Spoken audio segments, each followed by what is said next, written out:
And good morning. It is a Friday edition.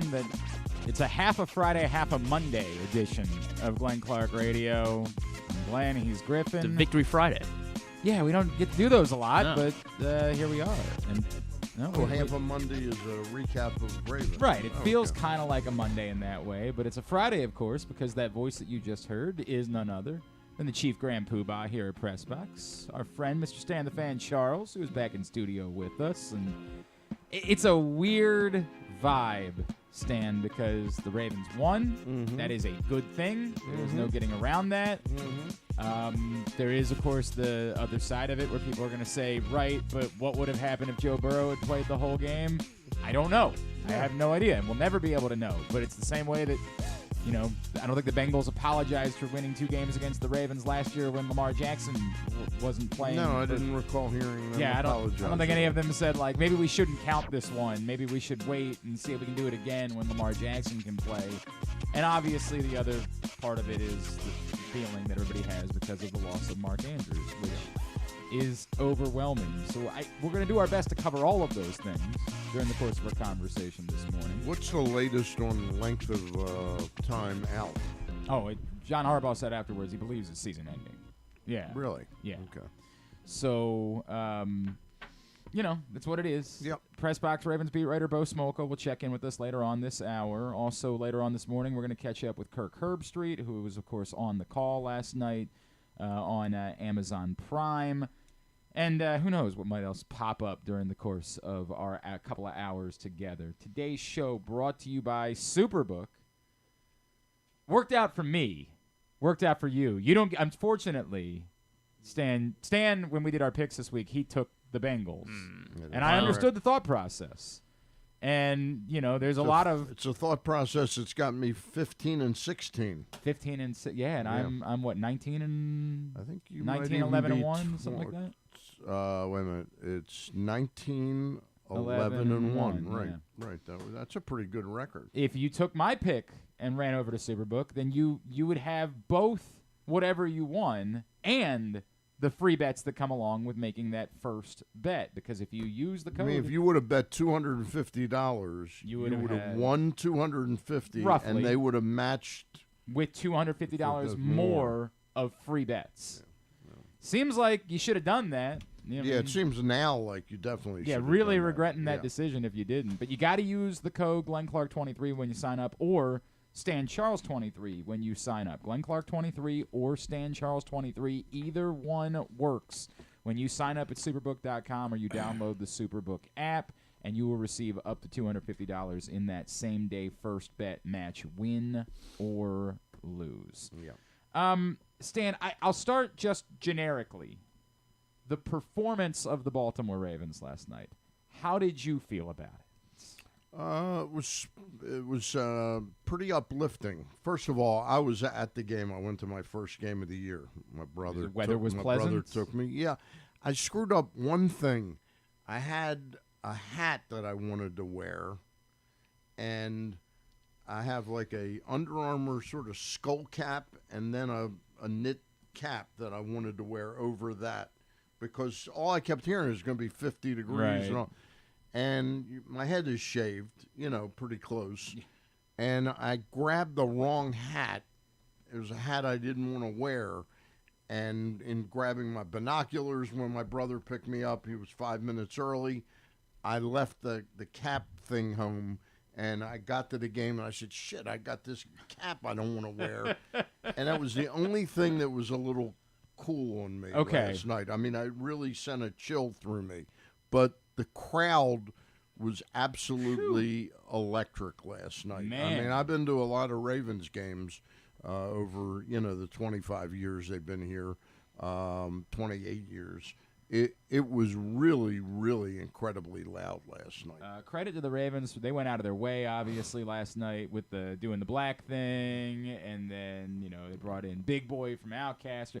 They clearly sort of ramped up. Is that who the halftime show was? Yes, Big Boy. Great. They were great. He's amazing. Yeah, he is absolutely. He is a legend. Yeah. He is awesome, and that was a really cool choice. I don't know if the Ravens made the choice or Amazon had something to do with it. Amazon might have made that choice, but they were really good. Damn, that was a now, cool... do they play after the game, too? No, just the Amazon does a different music thing after the games. Right. But that one was just in stadium.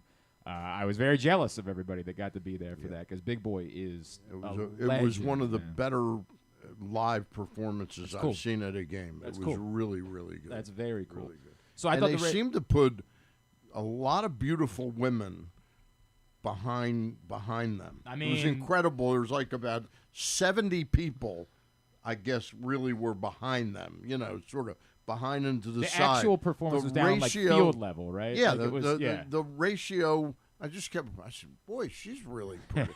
She's really pretty. I mean, that's all I could think of. You mean to tell me perhaps that was planned? That was not just the actual... I don't think they randomly said seat number 23. You come down 38. Here now. You come down here. You know, there were no fat people. Yeah. Except one white guy that was really heavy set. It wasn't Real Van Dan, was it? He seemed to know every word of every song they did. Good for him. Anyway, so it was an electric atmosphere last night, and I thought we were on the way to a great football game until Burrow's injury. Man, so there's I'm not feeling sorry for the Bengals. Well, and it's multi-layered, right? I'm really glad you bring that up because even at home, I could sense the crowd was rabid. Like it was, they were worked up into a lather. There's a reason why the Ravens have been undefeated on Thursday nights at home. I would not. I would not pick against them on a Thursday night. I mean, it's something about the combination of the fact that it's tough always for road teams on Thursday night. Then combine that with you give this town a day's worth of drinking, and everybody leaving work at noon on a Thursday and making an event out of it.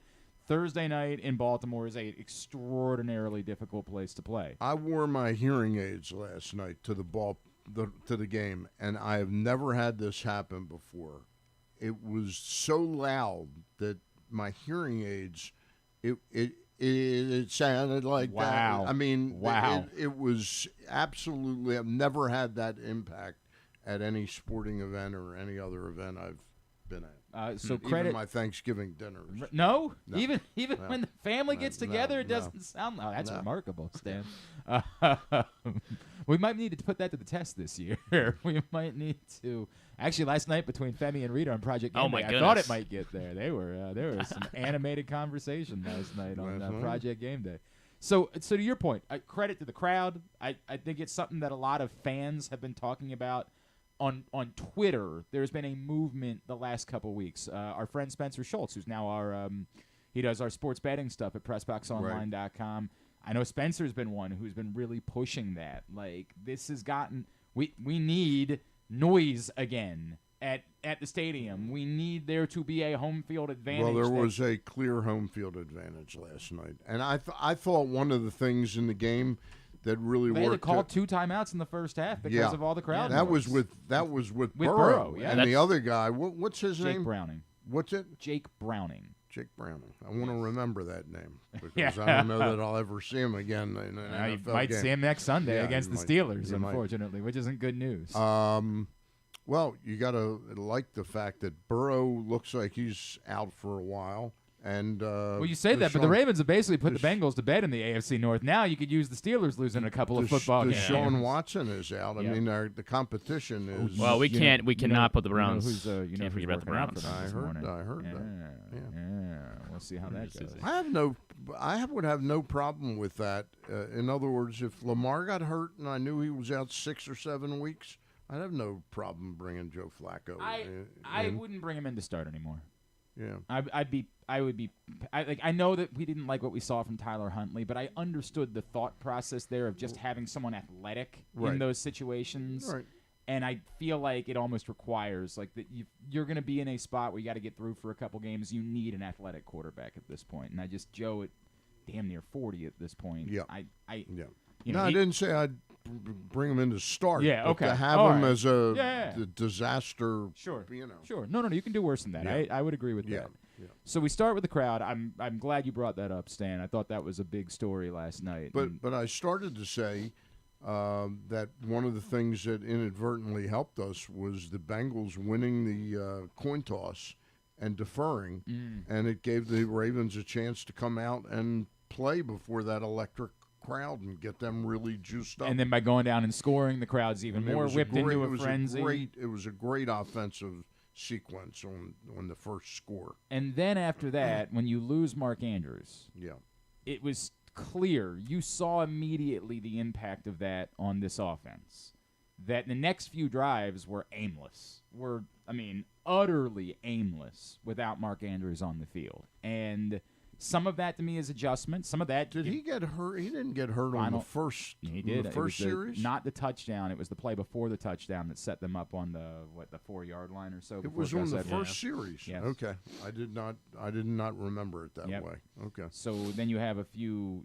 Truly aimless. The only first down they got on the next 3 drives was a pass interference. It was. I was sitting next to my cousin, who's an orthopedic surgeon, Sam Matz. I'll give him a plug. Very good shoulder specialist extraordinaire. Can we get him to Mark Andrews? We're talking like my brother and I, and I'm going, boy, did he hit his head on that? I think he's concussed. And Sam goes, I think it was before he hit ground. I saw a step. He diagnosed it right away, like not watching replays or anything. He said he took a funny step or something. Well, so the controversy on the hit, of course, is that it's what's known in the NFL as the hip drop tackle, and the league made a big push about this 2 months ago, maybe not even 2 months ago, because remember we had the conversation with Tyus and Jadeveon whenever we did that show, and it was right in the aftermath of the league making this huge presentation about hip drop tackles and sort of laying the groundwork for we want these out of the game. Mm-hmm. And the statistic is that you're 25 times more likely to get injured on a hip drop tackle. And I get it. Like, defenders eternally. And when we brought it up with Tyus and Jadeveon, they both were like, what are we supposed to do? Right. And I understand the feeling, but we talked about it last night on Project Game Day. Thank you for those of you that joined us. As always, Project Game Day. Facebook.com/PressBoxSports, YouTube.com/PressBoxOnline, brought to you by AJ Michaels, Superbook Sports, HelpMyGamblingProblem.org. We'll be back next Sunday night for the next Project Game Day. But a week from Sunday. Yes, not this coming Sunday night, obviously the following after Sunday the night. Chargers game. Exactly right. So, or we could just hang out this Sunday night. There wouldn't be a game to talk about. But could talk about the Concordia prep game. Could. They play for the B Conference title on Sunday. That's right. So, the hip drop tackle it appears as though it's going to go away. And there was a lot of passion last night on Game Day because Rita is talking about the way that defenders feel, which is, dude, we can't hit here, we can't hit here. What are we supposed to do? Whereas, and Femi said very cleanly that there were 2 plays last night that we saw obvious hip drop tackles. Every other play last night appeared to be a legitimate tackle. That's one play that we're talking about. You're not going to be able to. It seems very clear. That being said, I'm not mad at Logan Wilson right now. That's a legal tackle. Right. The NFL hasn't gotten rid of it yet. I'm mad at Logan Wilson. I get it. Like, I want to be, but this is the way it works. Like, until it's out of the game, then it's not Logan Wilson's responsibility to say, well, maybe this could get him hurt, so I'm not going to do it. It's a legal hit at the moment. But I expect that in this offseason, that tackle will be removed from football, and there will no longer be hip drop tackles. And this might, because it was a national TV game and a serious injury to a star player, it might be the moment that kind of pushes it over. Can you describe what it is? Because go ahead. So when someone goes, and Griffin will try to pull up some video, when you go around the hip and then bring your body weight down on their lower body. So the argument is that when you go around the hip, you got to twist them, and so your body weight is not landing on top of their body weight, right? Right. Or you have to wrap up, and their body weight can come down on your body. Whatever the answer is, it's that in that situation, because it's lower body beneath the hip. Here, Griffin will show you one of the tackles. Because your body weight is coming down on their lower body, that it puts you at greater risk of injury. Oh, jeez. Yeah, okay. Yeah, right? All right. And so I watched it, but I didn't know that it was called that. So, understandably, defenders, whenever you take anything what out of am the I game, going to do? Right. Yeah. But in the same way that they took horse collar tackles out of the game, Right. and we understand that you can still play football. In fact, defense is better this year than it's been in recent NFL seasons. That you can understand that they're going to have to be different ways to make those hits once the hip drop tackle is taken out of the game. And it just appears very clear that it's going to be taken out of the game. It just isn't yet, which is a shame. So they lose Mark Andrews. They look off for a while. To your point, they finally get going. Ironically, the drive where they get going is the drive immediately after Joe Burrow gets hurt, right? Like that, the two have nothing to do with each other because you're not going up against Joe Burrow, but it's ironic that in that moment, that's when the Ravens offense finally comes back to life late in the first half. They go down, they get a late score, and everybody's feeling good on their side. And then, of course, what was the score at the half? 21-10. Yes, because they scored right before. Yeah, they had the 2 minute. Yeah, and they added. They got the ball back with score, I am offensively. They got it together. They played well. It was weird that they couldn't run the ball in the first half. That was the part that was most alarming, as we talked about throughout the week. The Bengals do not have a good run defense statistically, and the Ravens statistically are one of the best run offenses. The fact that they weren't able to run the ball in the first half. Now, admittedly, the Bengals were really bringing it to them. Stacking the box. Yeah, they were really and playing with high energy in the first half. Yeah. And Trey Hendrickson was a force. He did not appear to be at all impacted by the injury that had limited him and knocked him out of the last game. Right. He was, as advertised, Trey Hendrickson. But they got it figured out, and in the second half, I feel like one of the big questions today, and we'll talk about it with Bo, is can the Ravens still be a Super Bowl contender without Mark Andrews? Mm-hmm. And I feel like you saw in swaths in the second half how they can be. It's not going to be easy. I think if we're pretending like, well, Isaiah Likely or Charlie Kolar can just step up and be Mark Andrews.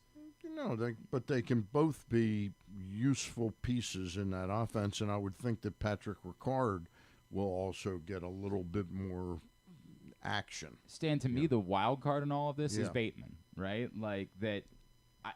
Beckham looked great last night, obviously, and Beckham, as the season has gone on, has looked more and more like Beckham. Odell Beckham, particularly the guy that you saw with the Rams when they made their Super Bowl run. He has looked more and more like that player as the season has gone on. And Flowers is a very dynamic player, no question about it. We all see it in swaths from Bateman, right? Like we see it in doses where we're like, that's the guy. Like that's the guy that has this all of the skill set that you're looking for. Like his catch on the second touchdown, that was a ball to me in the past, it would have been, he should have had that. Right. And he caught it firmly. And we all see moments where it looks like it's all coming together for Rashad Bateman. Yeah. And again, given his skill set, given his size, his speed, to me, if the biggest issues are third down and red zone, he's the matchup difference maker. He's the guy I'm looking to be the difference maker without Mark Andrews. Yeah. The way, and I was having this conversation with a few folks last night. When you asked that, can the Ravens survive and still be a Super Bowl contender without Mark Andrews? My answer is sort of like, if Rashad Bateman can step up and consistently deliver in those spots, specifically third down and red zone, I think they still can be without Mark Andrews. It's sure as hell not easy, and Mark Andrews is so reliable that you're asking for a really difficult thing to imagine that you can just easily replace it. But the answer to me is if Rashad Bateman can give you more in those capacities, I think it's possible that they could survive without Mark Andrews and still make a Super Bowl type of run. Yeah. I don't think that will be the difference that keeps us from being dangerous. I think we're a very dangerous team right now. I also feel like they're a team that needs a bye. Like to me, that was one of the things in watching last night's game. We saw Patrick Queen whiff on a tackle. We saw a couple other things that were a little eye-opening.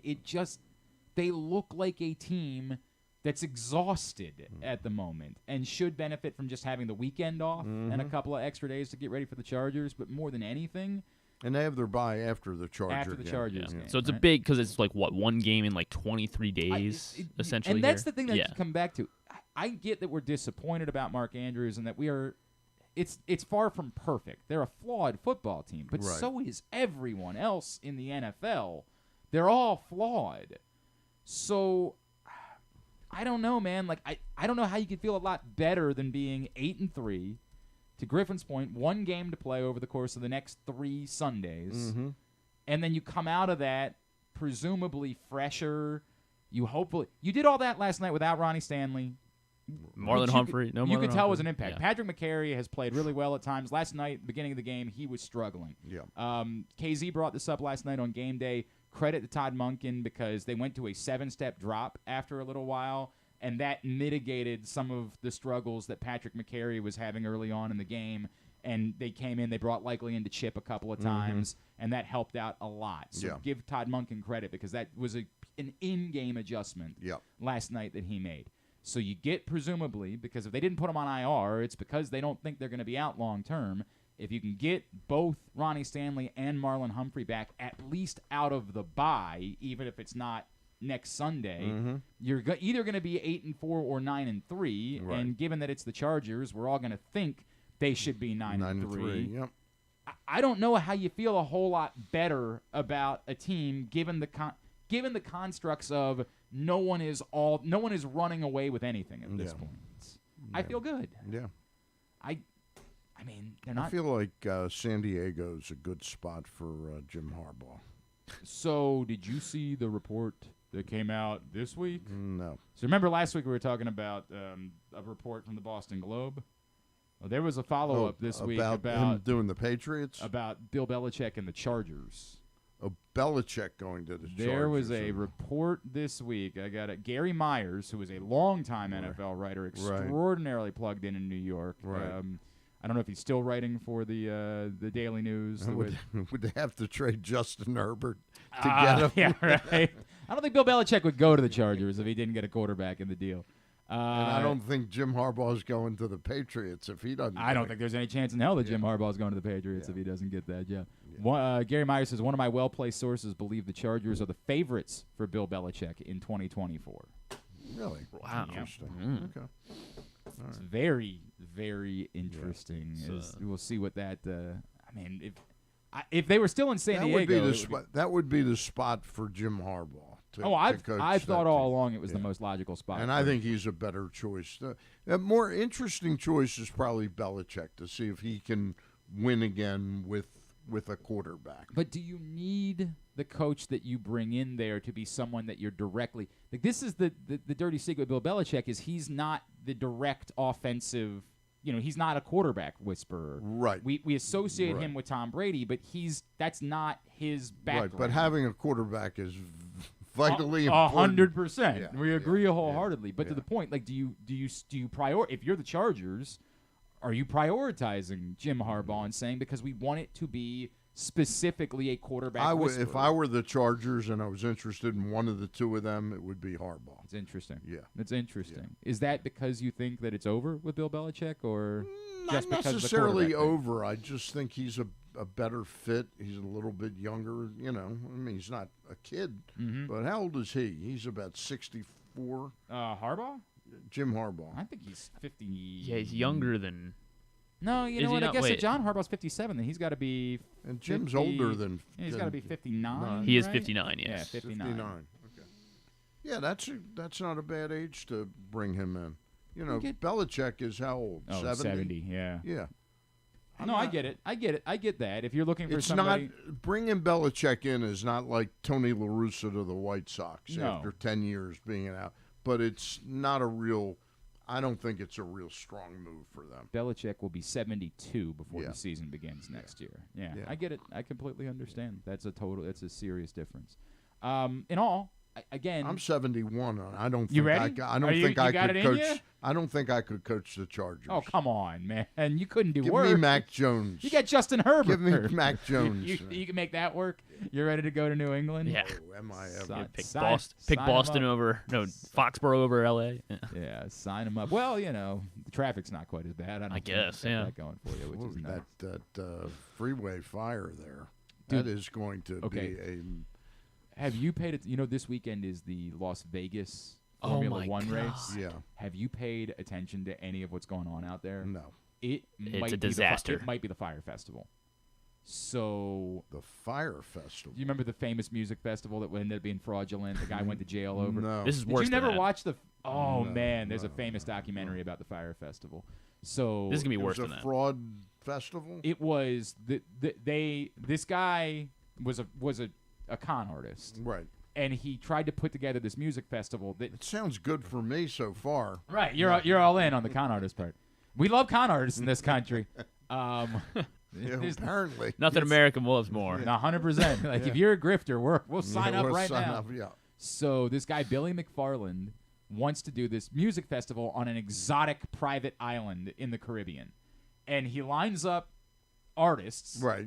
There's no festival. There's no festival. He promises like lodging, and there's all Is this the same guy that ended up doing the what's his name? Sam The guy- Bankman-Fried. Yeah, No, it's yeah. a different guy, but same concept, similar concept. They all he knows there's no festival, Right. but never bothers to say like, "Hey, don't show up." All of these people fly to this island that has no infrastructure whatsoever. There's no music festival there. There's no food. It's a nightmare. It's panic. Like the airport. I there's never heard of this. Oh story. my God! Look, FYRE. There was a Hulu. I think What there were year two different was this? documentaries. Yeah, there were two different documents. Was this like 20 in the last 10 years? Yeah. The festivals in 2017. The movies came out in like 1920 or And something. how many Yeah. people showed up on this island? Oh, I mean, thousands. like like- 3,000-4,000? Yeah, and they didn't. Not all of the people. At some point, the word started trickling back. Like, Right. don't get on Don't your get- flight. But like, there were already a lot of people there, and there was no music festival to be had. It was not a thing. That Guys, sounds like something we could do with some you want to kind put of together exotic- a fraudulent music festival? No, like a fraudulent sports event. Oh, you want to do like Yeah. a bowl game, maybe? Something like that, We could be Bishop Sycamore. We could go Oh, that jeez. route and try to pull it off. The Las Vegas Formula One race. Is they- looking. Oh, it is a nightmare. They they were selling tickets when they announced it last year because it's in the streets Right. of Las Vegas. I keep It's on the seeing strip. Yeah. every time I go Yeah. to the Las Vegas Sun to look Yep. something up, it's got ads for They it. were selling tickets when it was announced for $3,000 for. It was supposed to be the biggest event in American sports history. Right. Right now, you could get a ticket for like $1. Like, it is completely cratered. It is an utter I night. can afford it. It's an utter nightmare for everyone in Las Vegas. It has ruined business. People are pissed. Yeah. The casinos have had to incentivize employees to show up. Like, here, we'll comp you thousands of dollars worth of stuff just to show up and work because it is such hell for anyone to try to get into the city right now that no one wants to show Oh up. my God. And they tried to do a practice run.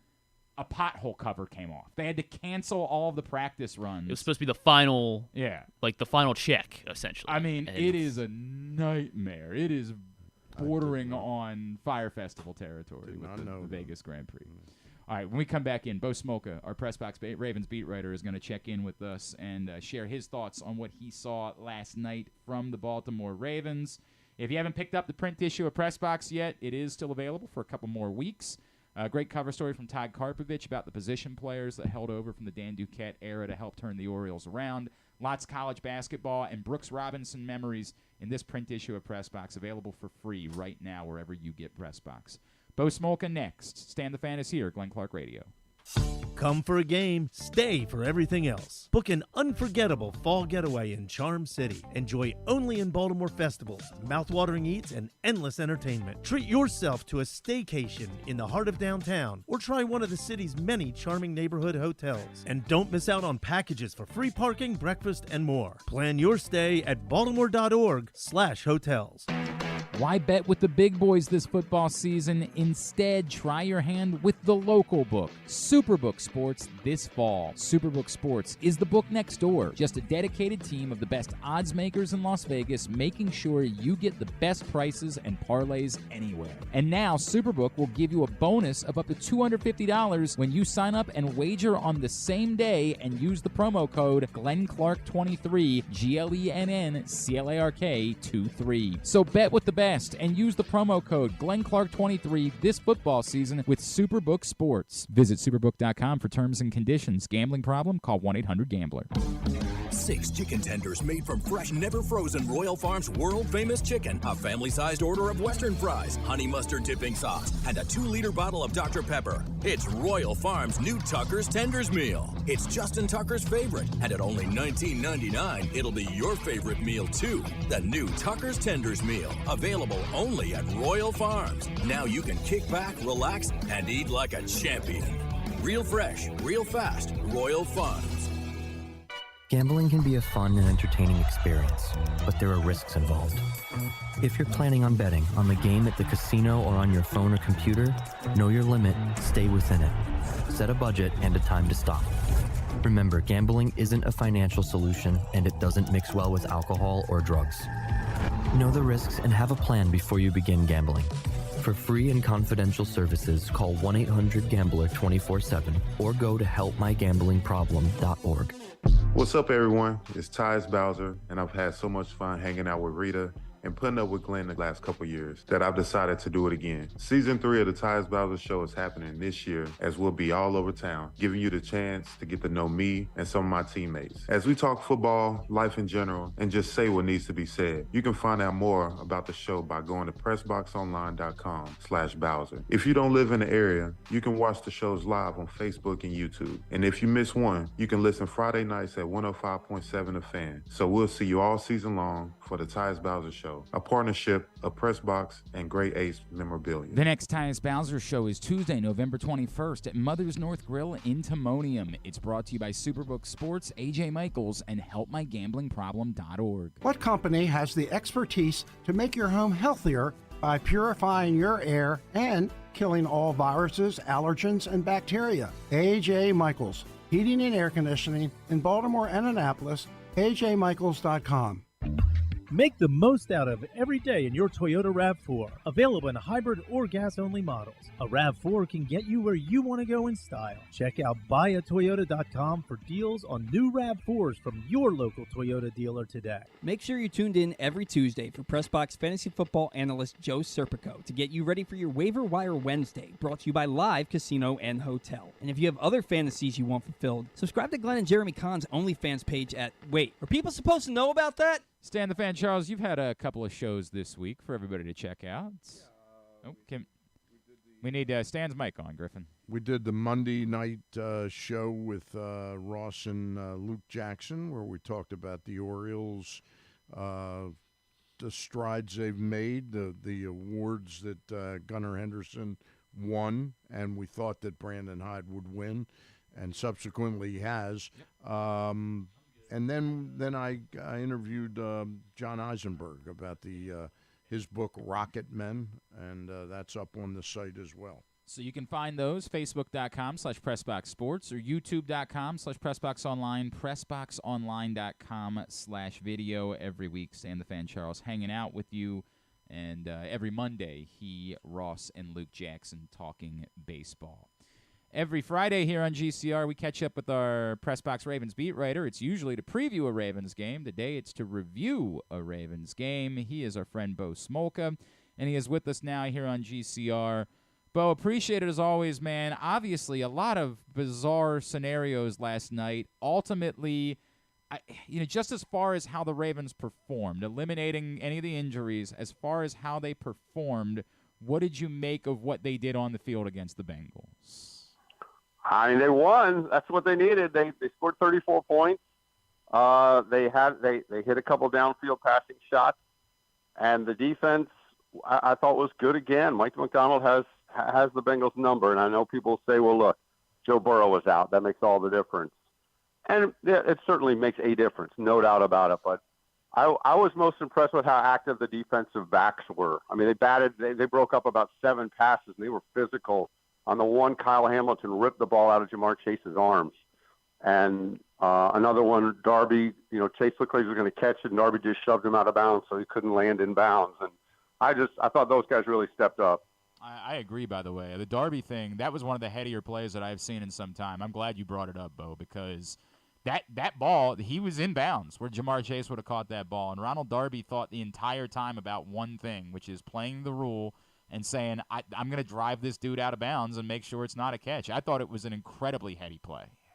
Yep, I thought he played. And he broke up a pass in the end zone, too. So, Yassin had started in place of Marlon Humphrey last week, and this week they made the change, and Darby became the starter in Humphrey's place. And those 2 plays specifically were really big. Oh, I thought he was really good. Bo, I'll ask it to you generically. Can the Baltimore Ravens still be a Super Bowl contender without Mark Andrews? What are you going to say? I think they can be. It is a massive change in this offense, though. It obviously, as I wrote last night, I mean, it changes. It just changes the dynamics of the offense. And by that, I mean, it changes everything that they want to do, and it changes everything that they scramble to do. Because, often Lamar Jackson will get into trouble. We've seen it for years now. Lamar Jackson gets into trouble, the play breaks down, and he and Andrews have this kind of connection. And Andrews just improvises, and Jackson improvises, and they make something happen together. And Jackson has often called it street ball. And Andrews has always been his guy for that. And now he doesn't have that, and they've got to figure that out, who that person is going to be that replaces him just on those plays alone. He doesn't have that with Isaiah Likely. He doesn't have it really with Zay Flowers, although Flowers is his most popular target this year. But that's the kind of thing I think they miss. And I saw it early. Once they started scuffling in the second quarter, especially on third down, you really see where they miss Andrews. And I think it's going to be interesting to watch how their third down conversion percentage changes with Andrews out, because he moves the chains so often for them. Refresh my memory, Bo. When the Ravens drafted Isaiah Likely and Kohler, which one came first?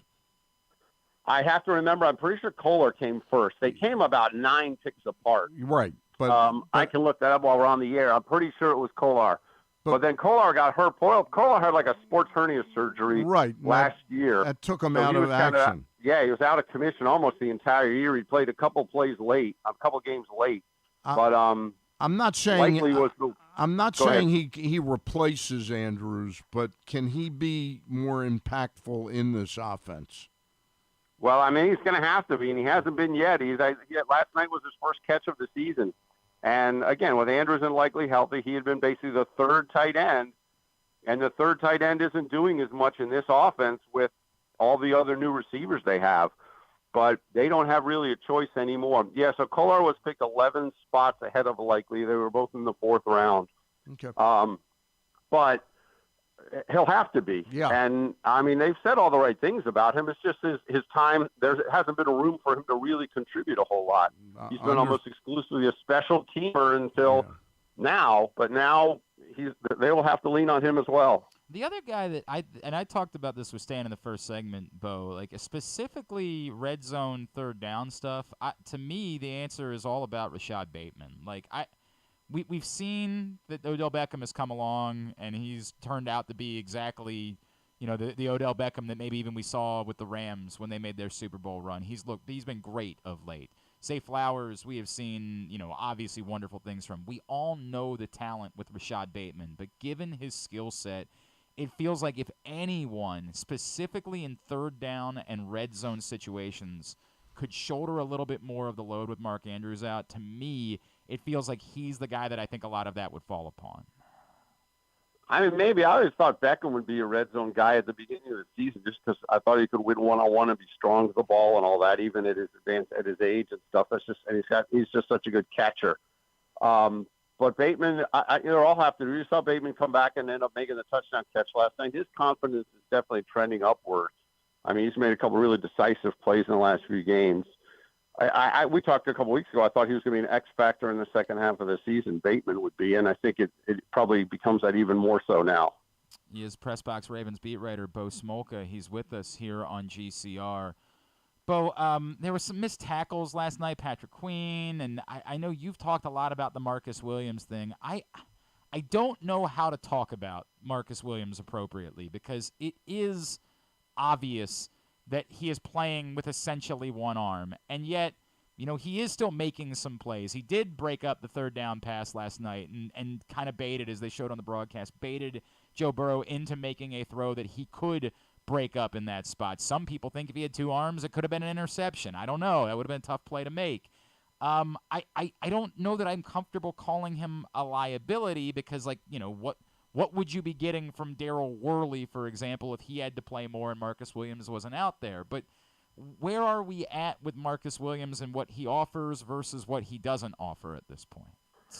Well, I'll say this. I thought he played much better last night than he did 2 weeks ago. And I did ask John Harbaugh. I specifically asked Harbaugh on Monday if he was worried that Marcus Williams was a liability. If you look back at the Browns game, what Worley could have offered in place of Williams was basically just the ability to tackle. Because a couple times in the Browns game I'm talking about now, Cooper caught a ball over the middle, and Williams was maybe 3 yards off him and didn't make any attempt to tackle him, kind of hurted him, but didn't do anything until someone else made the tackle. And he did the same thing on the Deshaun Watson long run. Last night, Williams made a couple legitimate tackles. He looked like he was. And John Harbaugh said to me that day, Williams is getting stronger. His range of motion is getting better. He wears this brace that affects his left arm. He wants to be out there. He's a big part of what we do. All of that's true, but honestly, in the Cleveland game, it struck me as being a liability. Last night, I thought Williams played much better, and maybe it is a function of just getting stronger. He had what I remember to be one pretty legitimate, I thought, almost two-arm tackle. I'm sure it was mainly his right arm. I'm not sure he could have made that one interception you're talking about. He did make a great diving play to break it up with his right hand. So I think it is trending upward. I honestly, I did. I thought he was a liability against Cleveland last night. I did not think so. I thought he played well. Defensively, what have you seen from Odafe Owe since he's come back from his 2 or 3 games missed due to injury? I've seen an entirely different football player out there. Well, honestly, I thought he played really well in the first game of the year against Houston. He didn't get credit for any sacks, but I thought he was disruptive. He was in Stroud's face. He blew up the pocket a couple times. He looks like a guy that is really figuring it out. He's fast. That's what they said all about him all along. His senior year or last year at Penn State, he had no sacks. And people said, what are you doing drafting an edge rusher with no sacks? Right. And Eric Acosta said, look, he's fast. His speed will be a problem in the NFL. And then, of course, for a year and a half, it didn't really translate, and he had only 3 sacks last year. And Mike McDonald even told us last year, look, yeah, I think Owe's probably disappointed. He said some of the times Owe's blowing up the pocket and Justin Houston gets the sack, so there's some of that. But, yeah, Owe probably wants more. But what I've seen from him is a guy who looks like he's really figured it out. His speed is showing up more and more, and there's probably some confidence to it, too, where he's a little more assertive because he's a little more confident and he's winning more one-on-one battles with his speed. And so, yeah, he's really elevating his play. I just wonder if the way when Roquan Smith came in, it impacted Patrick Queen. I'm wondering if Jadeveon Clowney's had anything to do with that, more in a mentoring way, because Owe's got a motor. There's no question about that. No, that's a good question. And Van Noy, too. Remember, they brought two veteran guys in. And, in fact, Van Noy was one who said, a lot of people say it's a young man's game. I think it's an experienced man's game. And so there's both Clowney and Van Noy have the kind of experience that Owe would benefit from. It would be a good question for him. Last night, I didn't get to talk to Owe, and now the players are off for a few days, but that's something I'll try to talk to Owe about next week. But it's a fair question. It's probably a good point that having these veteran guys in the room now have to be helping him. Bo Smolka, I feel like one of the things I keep coming back to is, it's clear the Ravens aren't perfect, right? They're not without flaw, but same for, everybody else in the NFL this season. There just isn't – there's no team that you look at and say, boy, they're essentially flawless. And given where they are at 8-3, they get this sort of mini break this weekend. And then they do still have their bye coming after the Chargers and an opportunity to try to get Ronnie Stanley, Marlon Humphrey back. And obviously it hurts them to not get Mark Andrews back, but to at least get those pieces back, I feel like they have to feel really good about where they are on the whole. And I still think there's reason to be encouraged or think this could be even better and trend back up coming out of the bye in a couple of weeks. I mean, look, they're losing Mark Andrews is massive, but you are correct. They play one game, I think, in the next 22 days. So for, no one likes the Thursday night games. You get beaten up. Guys get hurt. Guys get hurt Sundays, too, for that matter. But now you do have this extra extended bye. I mean, Lamar Jackson was a little gimpy last night. He told me after the game that he's fine. He'll be good for the Chargers game in 2 weeks. And he certainly did a lot of running even after his little trip to the medical tent. But, yeah, they have time to get healthy. I mean, I don't know if Stanley will get back by right after the bye or Humphrey or what the status of them will be. But, yeah, they have this long break now. They play one game, and then they have 2 weeks. So they've got a chance for to be healthy for those last 5 games. And let's face it, it's a tough stretch they close with, really tough stretch. So they will have to be at their best. Fortunately for them, they are, as you said, they're 8-3. Yeah, they could be 11-0, but they are 8-3. They have all those wins in the bank, and they will come out of that bye. No matter what happens next week, they'll come out of their bye in really good shape. And to the point, they've essentially eliminated one of their competitors in the AFC North race. I mean, not actually, but for all intents and purposes, by virtue of being 2.5 games and a tiebreaker ahead of the Bengals, they have basically taken them out of in this brutal division of the race for the AFC North. They have, and that was, I thought, the biggest thing about last night was they had a chance to really, really put a dagger in the Bengals. And, and that was whether Burrow got hurt or not. If Burrow's out for an extended time, the Bengals are really in trouble. But even if he's not, I mean, they are, as you said, they've got the season sweep now. They've put some distance between them. And that was obviously one of the biggest things about that win. I'd like to personally take credit for doing the Bengals. And about 3 weeks ago, when it looked like they turned the corner, I stuck a few bucks on them to win the Super Bowl. Thank you, Stan. Yep. Appreciate it. I did them in. Appreciate it. And I've been kind enough not to do it on the Ravens. Good looking out, man. Good looking out. Yeah, that'll do it. Oh, you have no idea how that'll do it, Bo. Bo, so obviously the guys will get the weekend off, and then we'll hear from John Harbaugh presumably on Monday after that. It might be Tuesday. Well, they weren't sure last night, okay. But yeah, it'll be. The guys are off. They get a long weekend now. I know Lamar Jackson said they'll be back Tuesday. It's possible Harbaugh will speak Monday. I hadn't heard as of last night, but yeah, they've got a long weekend now. All right. In the meantime, make sure you follow him at @bsmolka, and of course, reading all of his stuff at PressBoxOnline.com. Bo Smolka, always appreciate you, sir. I don't think we're going to talk next Friday, so we'll figure out when we might chat again. We'll work on that during the week. Appreciate you taking the time for us. All right. You bet. Thanks, you. Bo. Take care. Thanks, Bo. Bo Smolka, PressBox Ravens beat writer. Does a with terrific job. Certainly does. Always appreciate him taking the time. Yeah, next Friday is going to be a little interesting. There's going to be a show, but we can't make that our bye week? Well, No, I'm kidding. It's a wink, wink, nudge, nudge. I think it's not. We're not going to be live next Friday. I think we're going to pre-record some stuff and. Oh, gotcha! It's Thanksgiving Friday. Yes, it's Thanksgiving Friday. So, and I'm doing the morning show over on 105.7 The Fan too next Friday. So. Sounds like a busy day for you then. Yeah, it does, doesn't it? I have owed like raffle prizes to people that I just never. So I might just take next Friday and spend some time getting those things out to people that they won last year because we're about to start our next raffle for helping up missions. So I need to make sure I clear everything out ahead of that. So what's going on with my two teams, the Atlanta Hawks? They're winning games, but are they the right? Are they on Tuesday? Right. Yeah, are they the Tuesday and Friday games? Let's see if we can pull up. I think both of them won Tuesday. You said who your Atlanta and Oklahoma City. All right, Oklahoma City unfortunately is 1-2 in tournament play. How's the Pelicans doing? Hang on, the Hawks 1-0. Wow. In-season tournament. How is that? I know. What? How has one team played 3 tournament games and the Hawks have only played? This is the dumbest thing ever. Why would we ever do this? All right, who are your teams, Griffin? I already forget the other one. I know I got the So Pelicans. Hang on, It's a I'll team tell that's you not going to I'll win. tell you in 1 second who your other team is. The Pelicans are 1-1 in This We're alive. This in-season tournament sounds a lot like the Fire Festival. It's interesting. They're finishing it in Vegas. Maybe they should play it on the streets right out there with the pothole cover hanging off. Griffin, you also have the Cavaliers is your other team for this tournament. Darius Garland's hurt.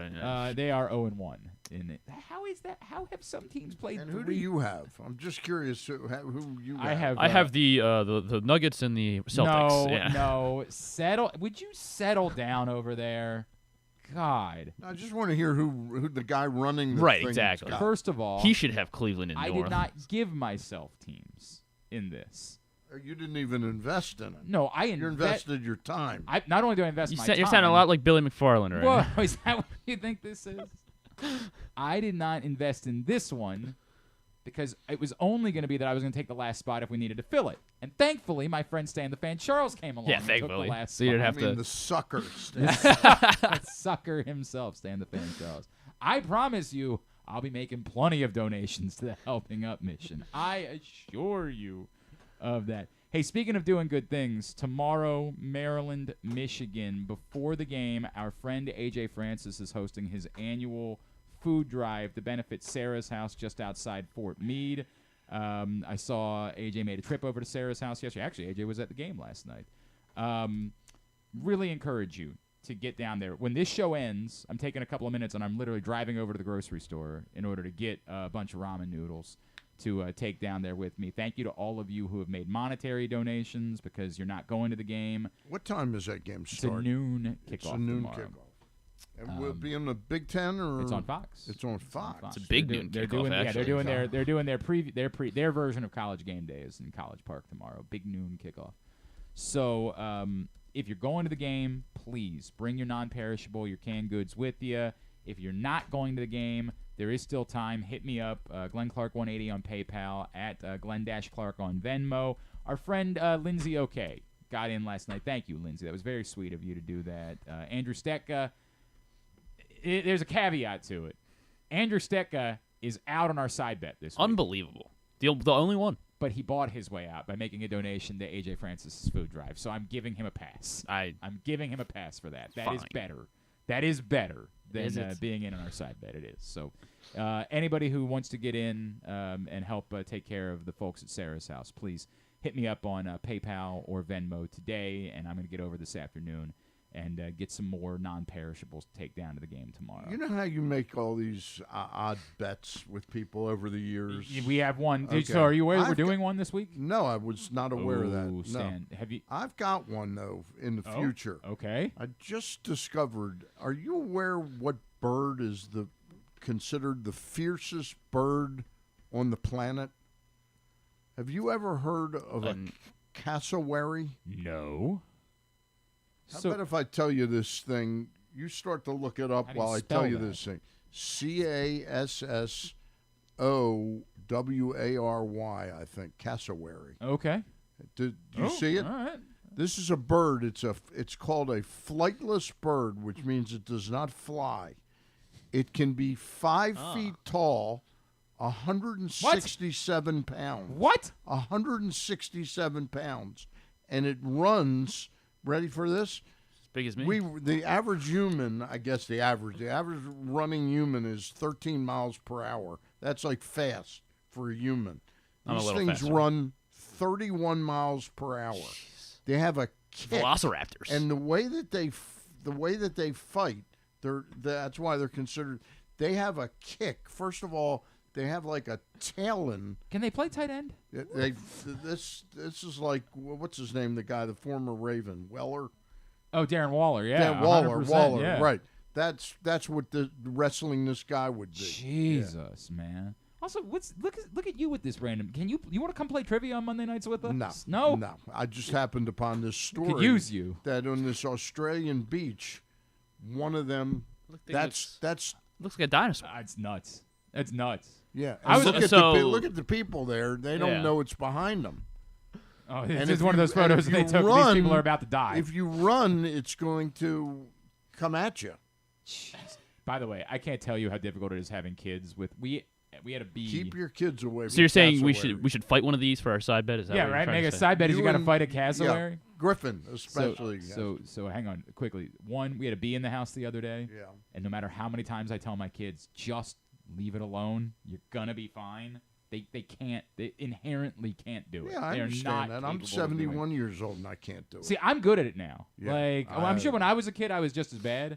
But now, no problem. I can just go on with my day and not be impacted by it whatsoever. Two, we have a side bet this week. Yeah. Jamison Williams, the Lions wide receiver, posted a video on Instagram this week of how he eats a cheeseburger. Okay. He orders a double cheeseburger from McDonald's Uh-huh. and an Oreo McFlurry, and he takes his Oreo McFlurry and he dumps it on. He takes the top off the cheeseburger, dumps the McFlurry on the cheeseburger, and then eats it all together. So the loser of our pick side bet this week is going to have to eat Jamison Williams double cheeseburger. What's the side bet? Who's it We between? pick, the crew who got in for this. We have Everyone but Stekta. Yeah, everybody. So myself, Jeremy Griffin, Paul Valley, Ryan Shell, our friend Kyle Ottenheimer is in on this one. Our buddy John Proctor, our friend John. Wait a minute, Kyle Ottenheimer's in it. Who's buying the cheeseburger and correct. the McFlurry? 100%. He's Right. going to expect that if he loses, he's Yeah. going to come in here and somebody else is going to have to take care. Man, I got a story to tell you about that. Ken Zales is in on this one. So we got a great crew on it. So all of you are going to do And it? I'm 0-1. If you lose we have the a side pick, bet. we have a picks league. So gotcha. each week we pick 9 games. Gotcha.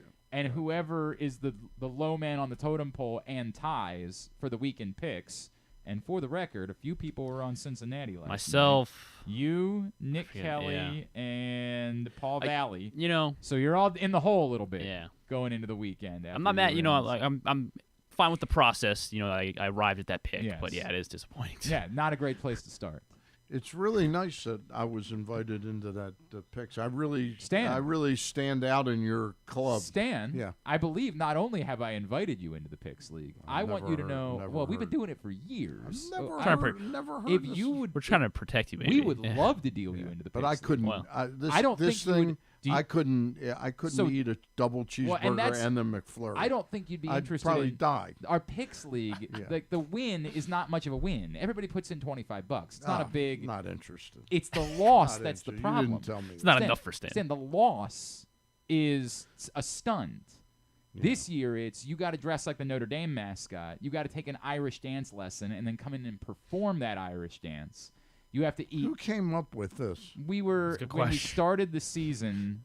Navy was going to Dublin to play Notre Dame. Okay, gotcha. And Alex Collins had just passed away, who was famous for his Irish dance celebrations. So we wanted to come up with an Irish theme. So I'm now seeing you're saying I should thank you for not being invited. I don't think you would want to be in on that. also part. have to eat. That's a club. I'm Oh yeah, not you in. have to eat blood sausage, haggis, and tripe.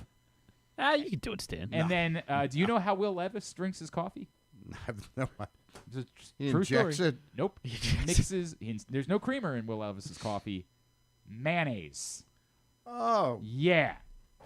Oh. So I'm telling you, if you'd like to be dealt into the Picks League, No, thank you. Stan, Thank we you. would love to have you. Thank you. But I think there's an age limit. Oh, there's an age limit for the Picks League, and so you can't be in on it. Well, could be like elder abuse if you. Is that what you think that would be? That's what Stan would claim if he loses. Just I need you for trivia though. If you know those things about cassowaries, I'm gonna need you for. I just happened upon this AOL story the other night Yeah. and was fascinated when it said that this thing came. People on the beach in Australia thought it was a shark or a whale. So it's swimming and up? it was swimming, and it came out of the water, and then I saw this thing is considered the fiercest bird on the planet. That's a pretty.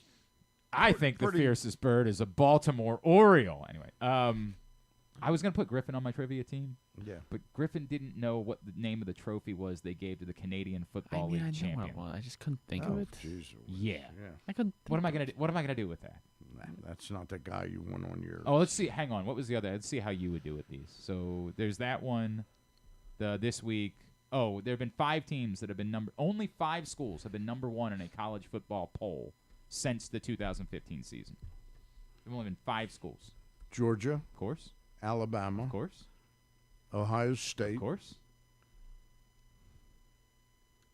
All right. Hold on. Maybe Griffin got 4. So LSU? Yes. That was the one Griffin didn't get. Okay. And the 5th school, I want to say Michigan, but I don't think it is Michigan. I don't think Michigan's been a number 1. I can't even hazard a guess. All right. So you did as well as Griffin did. Okay. Clemson is the other one. They've all won national championships, which is the way That's to it. Right. You know, okay. like that was the way to go about If doing you it. had said that to me, I might have gotten Clemson. I might have, but I can't say it was an automatic for me. There are 2. I'm amazed I got 4 of the 5. It's kind Well, of it amazing. is pretty easy. Well, I would say it's amazing. There's only been 5 teams in Yeah. damn near a decade that have been number 1. Like that doesn't go a long way for. That's one of the things about like lacrosse, NCAA lacrosse. There have been about, in the history of the tournament, there's like 12 schools More or that won a less. national championship. There's basically lacrosse schools or non-lacrosse schools. yeah. Although like Notre Dame gets into the mix this year, and Yeah, it's improving. yep. But I first read that when Loyola won. Correct. Yeah. They were a first timer. Yeah. And then they had been to the championship before, but they had never won the title before. And then there are 2 presidents that are recognized in American Sports Hall of Fames. One is in the National Wrestling, like the Amateur Wrestling Hall of Fame. The other is in the New Jersey Boxing Hall of Fame. Wow. That's a good one. You got either one of them? That's a good one. I was going to say. I only got one. I was going to say the old George Bush for baseball, possibly, but He's no. not the Baseball Hall of Fame. Gerald Ford wrestling? Not no, and I get it because he was an athlete. He was Yeah, obviously a football player, but no, not Gerald Okay. Ford. I have no. So the one we got it's a trick. Yeah. Like they're throwing you off. Okay. You're trying to think of a boxer. This person is definitely not a boxer, but they're in the New Jersey Boxing Hall of Fame because of what they did in Atlantic City. They did in Atlantic City. This got somebody that's got hosting the fights, promoting the fights. Oh, Donald Trump. Donald Trump is in the New Jersey. That's the only reason I He's got in that the New one. Jersey Boxing Hall of Fame. Yes. Okay. And the other one, who's in because he was a This wrestler. is a wrestling is Abraham Lincoln. Wow. John Colson got that one to his credit, which was wild. Remember that Abraham Lincoln apparently hosted wrestling matches. I heard a story that John Angelos was a great wrestler. Really? In high school. I did not know that. Yeah. Where did he go to high school? Gilman, I think. I did not know that. I had no idea. How about that? I heard like a champion level. He was really a How good about that? grappler. How about that? We learned And look, something. I would have thought Lewis was the one I didn't want to fight. Yeah, right. you know. Seriously. All right, hour number 1 of the show is in the book. Stan the Fan Charles is here. Today's show brought to you by your local Toyota dealer, buyatoyota.com. The Toyota Tacoma comes in a range of models and trim lines, so you can choose the perfect Tacoma to reflect your unique personality and driving habits. Check out buyatoyota.com for deals on new Tacomas from your local Toyota dealer today. When we come back in, Stan, I don't think you've ever participated in Pats on the Ass with us. You good? I don't believe I have. You got a list for us? And you know all the rules? Griffin gave me the little heads up. All right, so you got 2 offensive players, 2 defensive players, and then the 5th can be whoever you want. Like a coach. Or another. You can make it another offensive player, make it another defensive player, or a special teams player. 1984 state champion, John Angelos. How about that? Yeah. I had no idea. He was wait, state Did you say champion. 1984? Yeah. Could this be the wrong Angelos? I'm trying Does to think that of math how. work? 40 Yeah, years ago? Is he? Yeah, I guess he's 50. All right, yeah. That math does work. Yeah. All right. Hey. Yeah, he defeated he defeated Solkowski. Well, John you Carroll. know what? Honest to God. Yeah. I had You money on Solkowski. Son of a bitch. In the 105 division. It was one of the first bets in the history of Superbook Sports. It was before they even had the website. I had St. Francis last week against Canada North. Thank right? you. Is that what it God, was? you remember? I don't know why I that. remembered. So on the final, it was the 40, fighting. No, they don't. Yeah, they don't have a nickname. They had no nickname. They had no mascot. I said, "What's the name of your team?" And he was like, "Clarkson Football North." I said, "Right, but like the team name." He said, "Clarkson Football North." I was like, "Wait, it's like a soccer team? You don't have a..." So St. Francis is rolling. They're up 50-0. The final play of the game, Clarkson Football North scores a touchdown, right? Like the final play of the game, they throw it into the end zone. And so as I go to break, I'm kind of laughing a little bit, and my friend Nick Miles, who's the athletic director at St. Francis, looks at me, and I look back, and I'm like, oh, man, I had them to cover, and they just got it on that last one. That was good news for me, baby. Good news all around. What do you think of seriously, new teams in sports must struggle with coming up with a nickname. The Cassowary. The Cassowaries? I mean, if we got the Kraken, why not, right? Yeah. Like, that could be maybe the Athletics, as they make the move to Las Vegas, should consider the LV Cassowaries. Or they could be the Las Vegas disastrous Formula One races. They could be the Las Vegas Fire Festivals. Perhaps could be. I Las think Vegas they will potholes. stay the Athletics. I think they will, too. I think they will as well. All right, we'll come back in. We're going to do Pats on the Ass next. It's Glenn Clark Radio.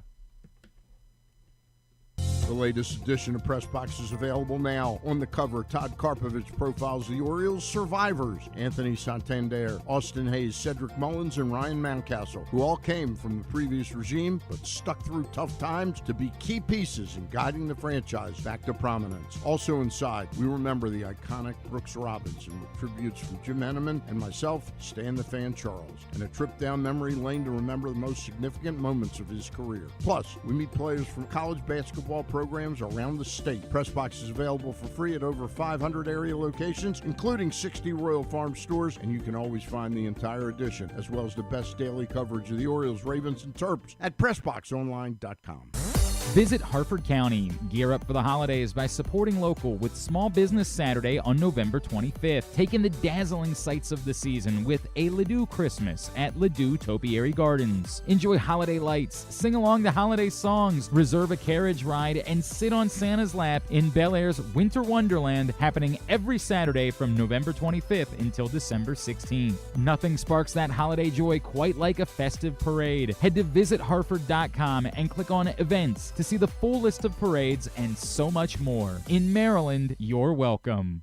Gambling can be a fun and entertaining experience, but there are risks involved. If you're planning on betting on the game at the casino or on your phone or computer, know your limit, stay within it.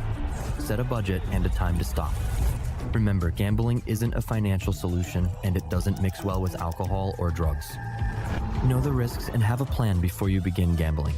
For free and confidential services, call 1-800-GAMBLER 24/7 or go to helpmygamblingproblem.org. There's so much focus on sports betting these days, but I want to talk about an area that nobody wants to gamble on, where you choose to go out and spend your hard-earned dollars to eat. The Costas Inn is no gamble at all. The quality on their menu is outstanding, and the value is off the charts with a great and varied list of specials Monday through Friday. And the staples of the menu, whether it's salads, burgers, fish, they're all fantastic. And I haven't even mentioned the crabs or crab cakes yet. So check out the menu for yourself at CostasInn.com. When choosing a place to dine, never gamble on the food you put in your belly. The Costas Inn at 4100 North Point Boulevard, or call 410-477-1975 for reservations and your steamed crab orders. 6 chicken tenders made from fresh, never frozen Royal Farms world-famous chicken, a family-sized order of Western fries, honey mustard dipping sauce, and a 2-liter bottle of Dr. Pepper. It's Royal Farms' new Tucker's Tenders Meal. It's Justin Tucker's favorite, and at only $19.99, it'll be your favorite meal, too. The new Tucker's Tenders Meal, available only at Royal Farms. Now you can kick back, relax, and eat like a champion. Real fresh, real fast, Royal Farms. Come for a game, stay for everything else. Book an unforgettable fall getaway in Charm City. Enjoy only in Baltimore festivals, mouthwatering eats, and endless entertainment. Treat yourself to a staycation in the heart of downtown, or try one of the city's many charming neighborhood hotels. And don't miss out on packages for free parking, breakfast, and more. Plan your stay at baltimore.org/hotels. Don't forget about Project Game Day after every Ravens game this season. It's kind of like this show, except Rita's also there, so I actually think it's pretty good. But hey, you're already here now, so why don't you go ahead and keep listening to GCR. Real quick, just because I just saw this, after we finished chatting with him, Bo apparently dove in a little bit more on the hip drop tackle and reminds on Twitter that the NFLPA has pushed back against banning the hip drop tackle and said this over the spring when the topic came up. Quote, any prohibition of the hip drop tackle technique is unfair to players and unrealistic to implement. It places defensive players in an impossible position by creating indecision in the mind of any tackling player. And again, this is what we've heard for some other defensive players. It's essentially what Tyus Bowser and Jadeveon Clowney said when I brought it up with them a couple weeks ago. But that's the same thing that they said when targeting came into play. It's the same thing that they would say. And yet, football has gone on. Like, we've continued to have football in a post-targeting world. We don't have the big blow-up hits that we used to have, and we certainly have a few that, on looking at them again, they get flagged for targeting, and we say, I'm not really sure that should have been targeting. But football has gone on post-targeting. It's interesting to me that the NFLPA would even take a side on this because they have to represent defensive players and offensive players. So I'm kind of surprised that they've come out that. To me, that comes off more like, hey, we'll do it, but you got to give us something too. Like, we need to show opposition to everything, because if you're going to try to implement a ban of something, then what are we getting? Like, that's just the way that bargaining tends to work. But I just looking at it today, and obviously I haven't done a deep study on it at all, because I was unaware of this whole thing over the hip drop tackle. It looks like it would be really, really difficult I struggle with how the defensive player, once he's committed in a certain way, is supposed to complete the tackle. Is he supposed to stop in the middle of it and say, "Oh, I'm getting ready to make a hip drop tackle"? I don't think he goes into the play. I think it's, you have to retrain your what somebody would say would be, instead of in that moment thinking about what I'm doing once I think I'm about to commit, that you have to retrain the way that you do tackle to make sure that you don't go into a moment considering making a hip drop type of tackle, so that when you're in that situation, people brought up. You think the player actually thinks when he's going into it, I'm gonna make a hip drop tackle? No, not at all. I just think it's what they're used to in these moments. They're used to doing that, so they're going to have to spend an off season working on different types of tackling, and it's going to have to be drilled in by coaches in training camp. Like, they're going to have to be the ones to say, you can't do that. Like, you're going to get us flagged in that spot if you go about doing it. And as Femi brings up, last night the answer is you have to run through him. Like, you don't drag him down. You either run through him or you stand him up in a post hip drop tackle world, and you wait for either forward progress to be ruled dead, which that's another one that's going to be interesting. Yeah, well, I mean, then you're asking the player to do something that's unnatural for him right now. Yes. Yeah, for right now. But it was unnatural a couple years. Remember Ray Lewis, when they implemented targeting, said, "I'm not going to change.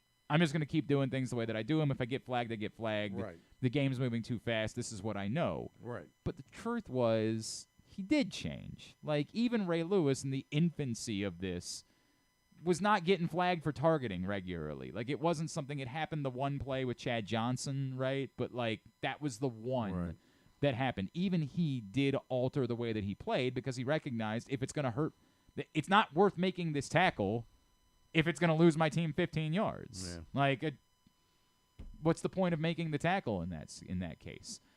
We'll see. This is not going to be something that's going to happen in season, obviously. Is this a tackle that mostly would be called on defensive backs, like safeties and defensive backs? No, there are quarterback sacks that are hip drop tackles. Okay. Like, there are. It's more when you catch up to someone. It's like a wrestling move at that point, whereas someone would say you're going to have to run through. You're not going to stop when you get to the player. You're going to have to run through and bring him down and wrap him up in that situation. So, look, we'll see. Yep. We'll see.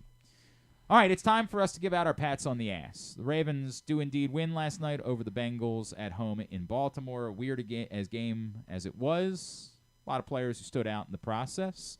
You know the deal for pats on the ass. We pick 5 Ravens. We rank them 5-1. As always, 2 players on the list must be offensive players. 2 players on the list must be defensive players.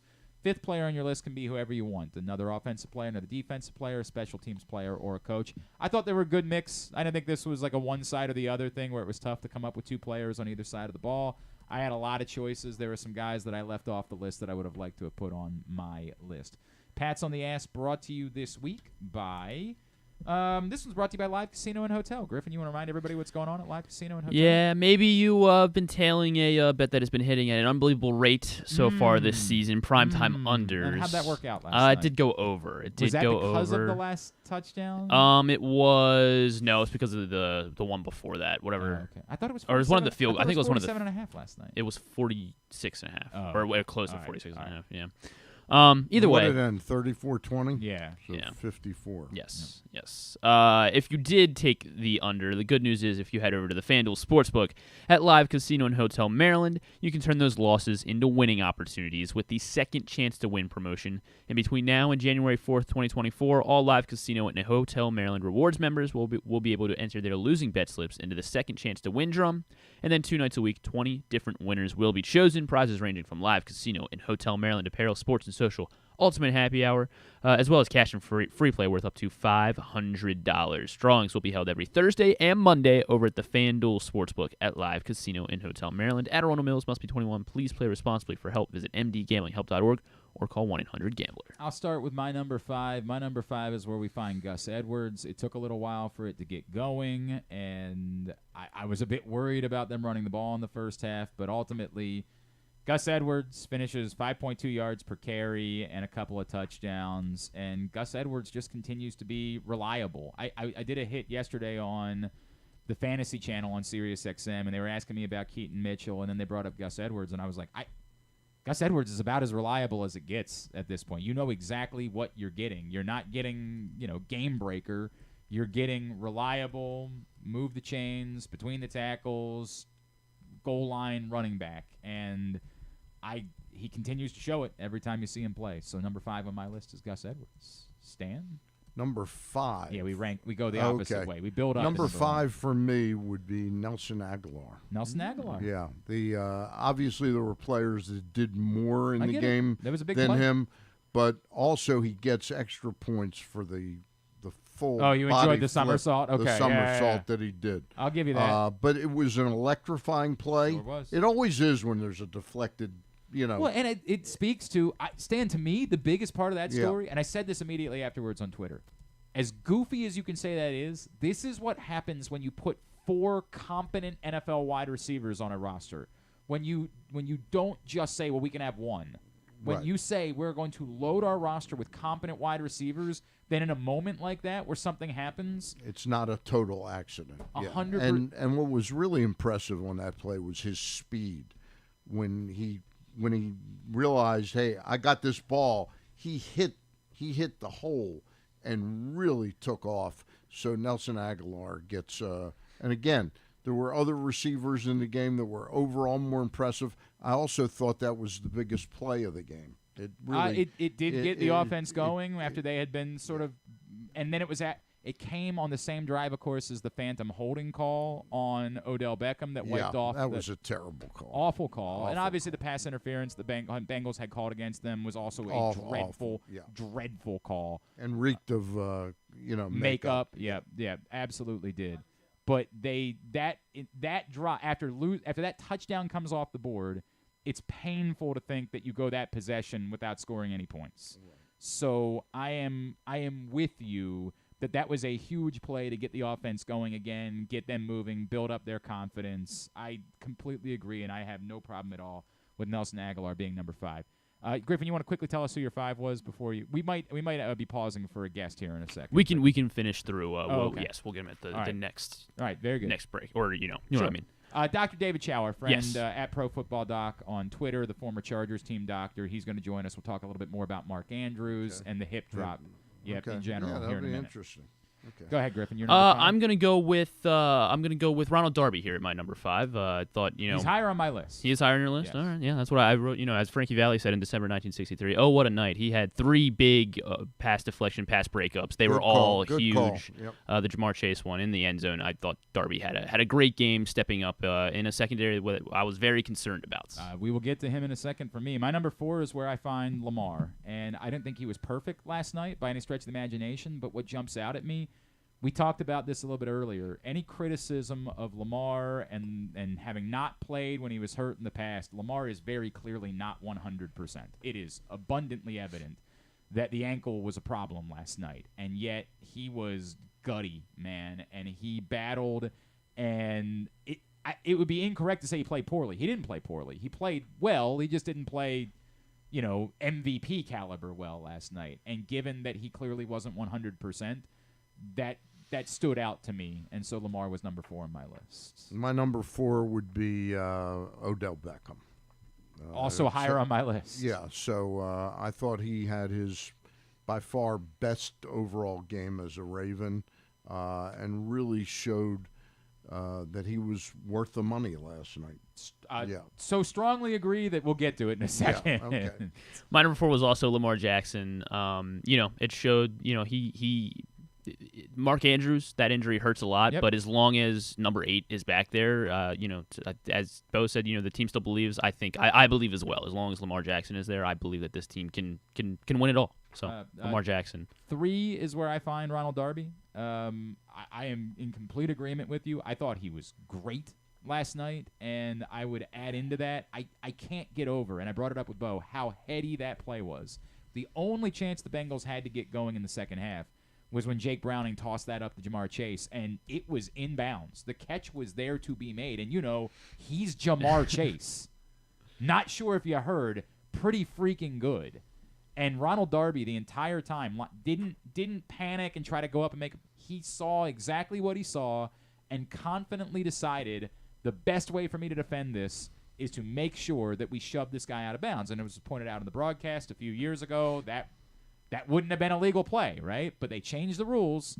There's no push out anymore. That was the smartest thing that Ronald Darby could do in the moment. It snuffed out the only opportunity the Bengals had to get going in the second half. That stood out to me significantly, and Ronald Darby was number 3 on my list. My number 3 would be Marcus Williams. I thought he had a really solid night last night and made a couple plays that were big-time plays and important plays. We talked about it early. Baited Joe Burrow into that throw on 3rd down that he was able to bring up. They did a great job on the broadcast of showing that. He knocked a deflected. Yep. I thought he had a really solid game. I agree.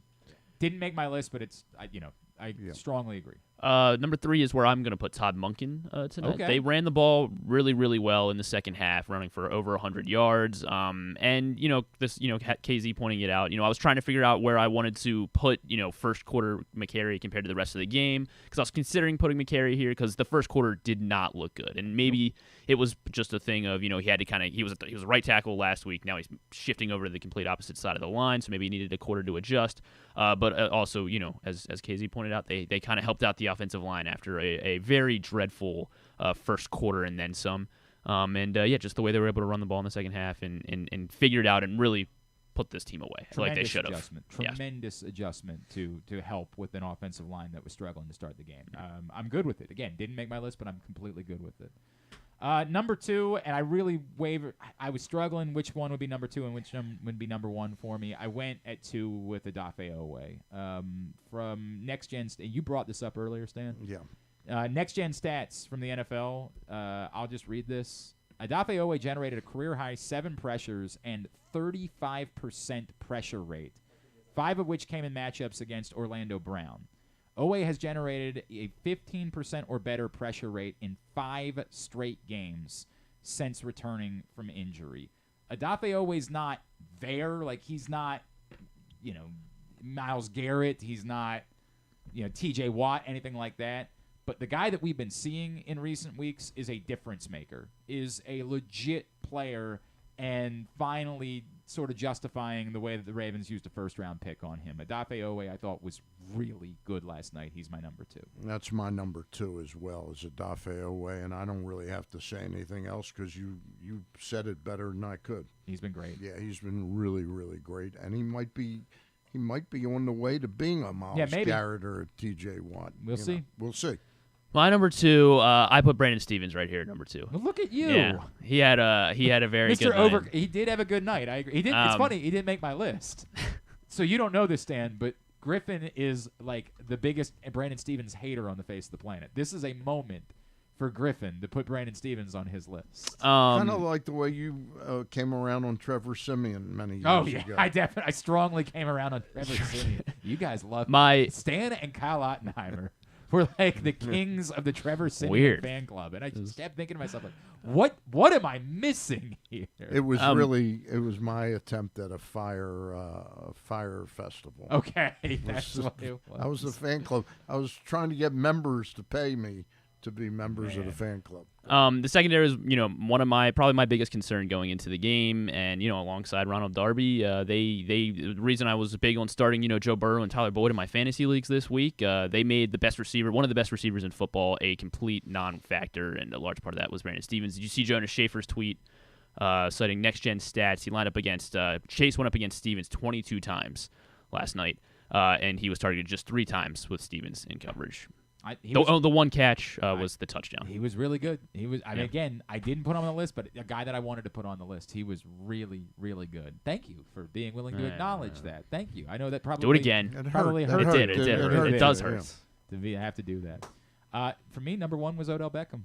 And a lot of it to me is what it represents. It's not just that he had a big game. He did have a big game, but it's that he's showing himself to be third down. Like, look to Odell Beckham on third down. He's going to help you. I don't think he's going to become a 10-catch guy at any point in the future. I still think it's going to be spread out. But Odell Beckham looks right. He looks like the guy that helped lift the Rams to a Super Bowl title a couple of years ago. And looks like he's having more fun than he's ever had playing football. It looks to be a fit here. It looks like it's all his relationship with Lamar, the way How about his relationship with Kim Kardashian? Is that happening? You know what I'll give credit for? Yeah. That hasn't been a distraction. And he's dating one of the most. Is he is dating? That confirmed? It's like all but like he's out. They're out together. Constantly. Yeah. And yet, in no ways has it been any sort of distraction or any sort of. Right. He's just going about handling his business. I couldn't like Odell Beckham anymore at the moment. Odell Beckham to me is number 1. Yeah. My number 1 is the defensive coach, Mike McDonald. Okay. I just am amazed. I had a feeling that they really, really liked him when John was able to pull him back from Michigan. What he's done with this defense, because all of us are mentioning defensive players that have stepped up and improved. Yep.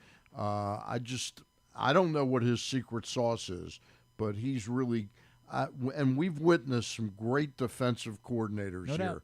Marvin Lewis, Rex Ryan, Dean Pease. Who was the guy right before Dean Pease? Greg Madison. Okay. We've had some Wink, really 100%. good. Wink had his moments. This guy may be better than all of them. He really may be, and got a chance to do it. And I think it's probably a year premature, but I think he's got head. He doesn't look. He doesn't look the part of a head coach right now. He just still looks too young and baby-faced. But this is a future. In fairness, the same thing they said about Mike McDaniel, Yeah. right? Was that he looked a little too baby-faced. Yeah. But I think that most people are in agreement. Yeah, that I think he's really going places, and we're fortunate to have him. My number 1 is also Odell Beckham Jr. We're going to be looking everywhere for someone to step up without Mark Andrews, and last night Odell did. He was the most targeted receiver and obviously had a massive, massive night.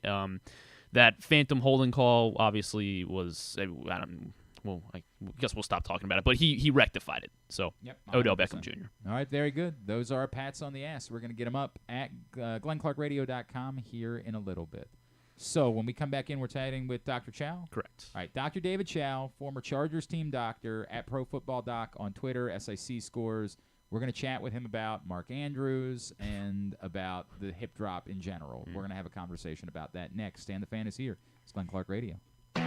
Why bet with the big boys this football season? Instead, try your hand with the local book, Superbook Sports, this fall. Superbook Sports is the book next door. Just a dedicated team of the best odds makers in Las Vegas, making sure you get the best prices and parlays anywhere. And now, Superbook will give you a bonus of up to $250 when you sign up and wager on the same day and use the promo code GlennClark23, GLENNCLARK23. So bet with the best fast and use the promo code GlennClark23 this football season with Superbook Sports. Visit superbook.com for terms and conditions. Gambling problem? Call 1-800-GAMBLER.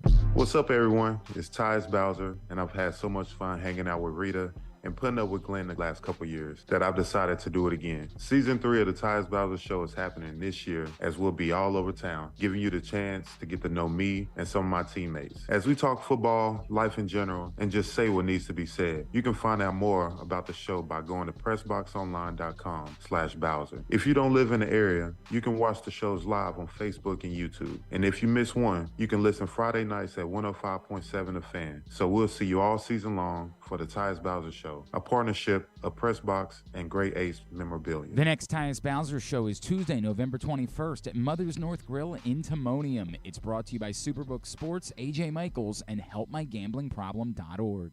There's so much focus on sports betting these days, but I want to talk about an area that nobody wants to gamble on, where you choose to go out and spend your hard-earned dollars to eat. The Costas Inn is no gamble at all. The quality on their menu is outstanding, and the value is off the charts with a great and varied list of specials Monday through Friday. And the staples of the menu, whether it's salads, burgers, fish, they're all fantastic. And I haven't even mentioned the crabs or crab cakes yet. So check out the menu for yourself at CostasInn.com. When choosing a place to dine, never gamble on the food you put in your belly. The Costas Inn at 4100 North Point Boulevard, or call 410-477-1975 for reservations and your steamed crab orders. What company has the expertise to make your home healthier by purifying your air and killing all viruses, allergens, and bacteria? A.J. Michaels, Heating and Air Conditioning in Baltimore and Annapolis, ajmichaels.com.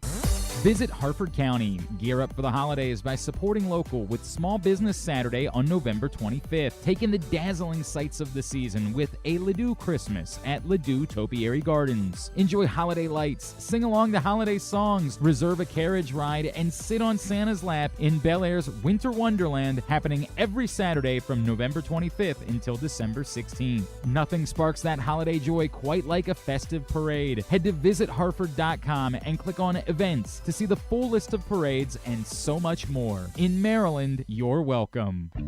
Whether your focus is luxury and comfort, convenience and technologically advanced connectivity, or sporty performance and aggressive styling, we've got the perfect Highlander for you. Check out buyatoyota.com for deals on new Highlanders from your local Toyota dealer today. Sure, Glenn may be in his 40s now, but he looks just as good as he ever has, and he's still as sharp as he ever was. And I say both those things without even a shred of irony. Find out for yourself right now by watching the show at facebook.com/PressBoxSports or youtube.com/PressBoxOnline. All right, back in here on GCR on a Friday edition of the program. Still to come, Kirk Herbstreit will join us, of course, after he was on the call last night for Amazon as the Ravens beat the Bengals.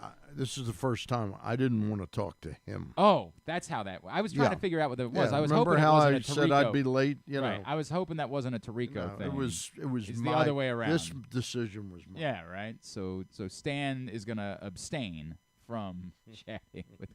Was there an issue there between the two of you? Did you? I just don't think he's very good on the NFL. Oh, rough. But I will admit, I changed my tune on Derek Jeter. Really? Remember, I criticized him. Derek I hated you him. Were all the very completely next out on game, Derek I was really paying it. He was much more lively and engaging. Okay. Than I thought. All right. I just don't. It's I not still that don't I think don't he's like over. Kirk Herbstreit or I don't like Al Michaels.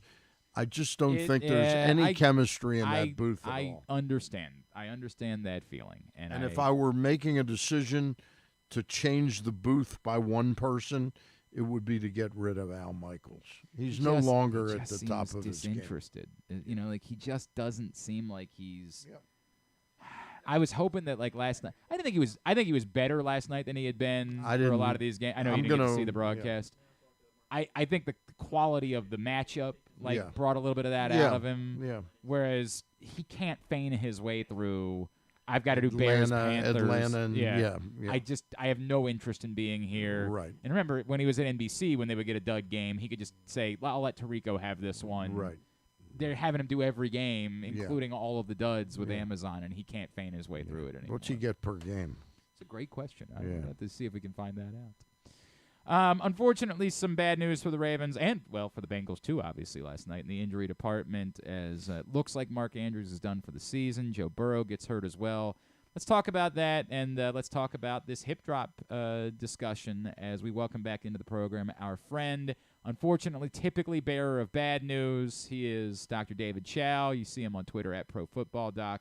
Former Chargers team doctor, the man behind SIC Score. Doc, it's Glenn and Stan in Baltimore. It is, despite the circumstance, I always appreciate you taking the time for us. No problem. I apologize for my voice. I actually am in Las Vegas for F1. The wife wanted to come, but the voice doesn't come from Vegas. I got in last night, and I came with this voice, so I apologize. Oh, man. You didn't. It's not your fault that the manhole cover came off, is it? Well, as I tweeted, there are surface issues in all sorts of sports. It's not just grass versus turf in the NFL. Doc, I guess we'll just start with Mark Andrews. When you saw afterwards that John Harbaugh said it looks like it's season ending, did that surprise you at all based on what you had seen, or when you saw it, did you say to yourself, "Yeah, this is bad"? Well, we knew it was a high ankle. We can't tell the degree. There's different degrees from mild to severe. The severest forms have a fracture as well as a ligament tear. Milder forms, let's say Patrick Mahomes last year during his Super Bowl run, played through it, right? So there's different degrees of it, but we knew it was a high ankle sprain. The biggest surprise is how forthcoming John Harbaugh seems to be.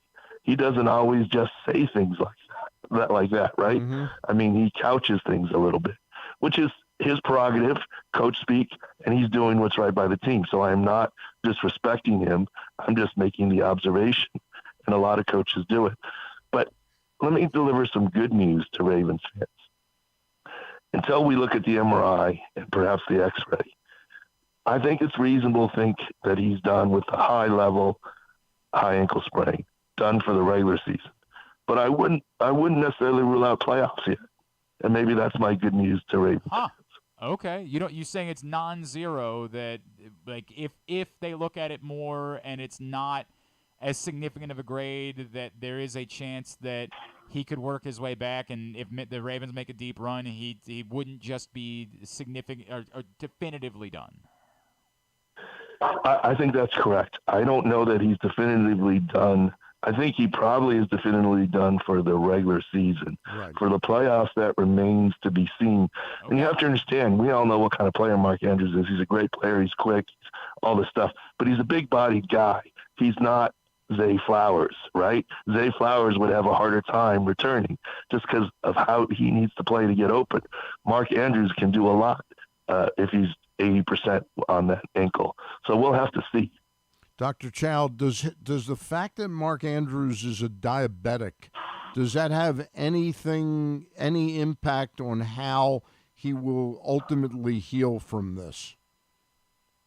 It really shouldn't, because from all outside view, he does a great job taking care of his diabetes. Mm-hmm. The doctors, the athletic trainers, he does the sideline testing, monitoring, and if his blood sugars are under control, it should be a minimal issue for healing for him.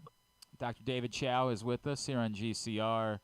Doc, Stan and I, we've been having a lengthy conversation, as has the entire football world, about the nature of the tackle, and of course it was a hip drop tackle from Logan Wilson, which, as we all know, is not illegal in any form or fashion, and I have no ill will towards Logan Wilson. He made a football play, but there has been a lot of talk about this, and I'm sure that you have been following along. The statistic that the NFL has cited is that players are 25 times more likely to get hurt on a hip drop tackle than they are another form of tackle.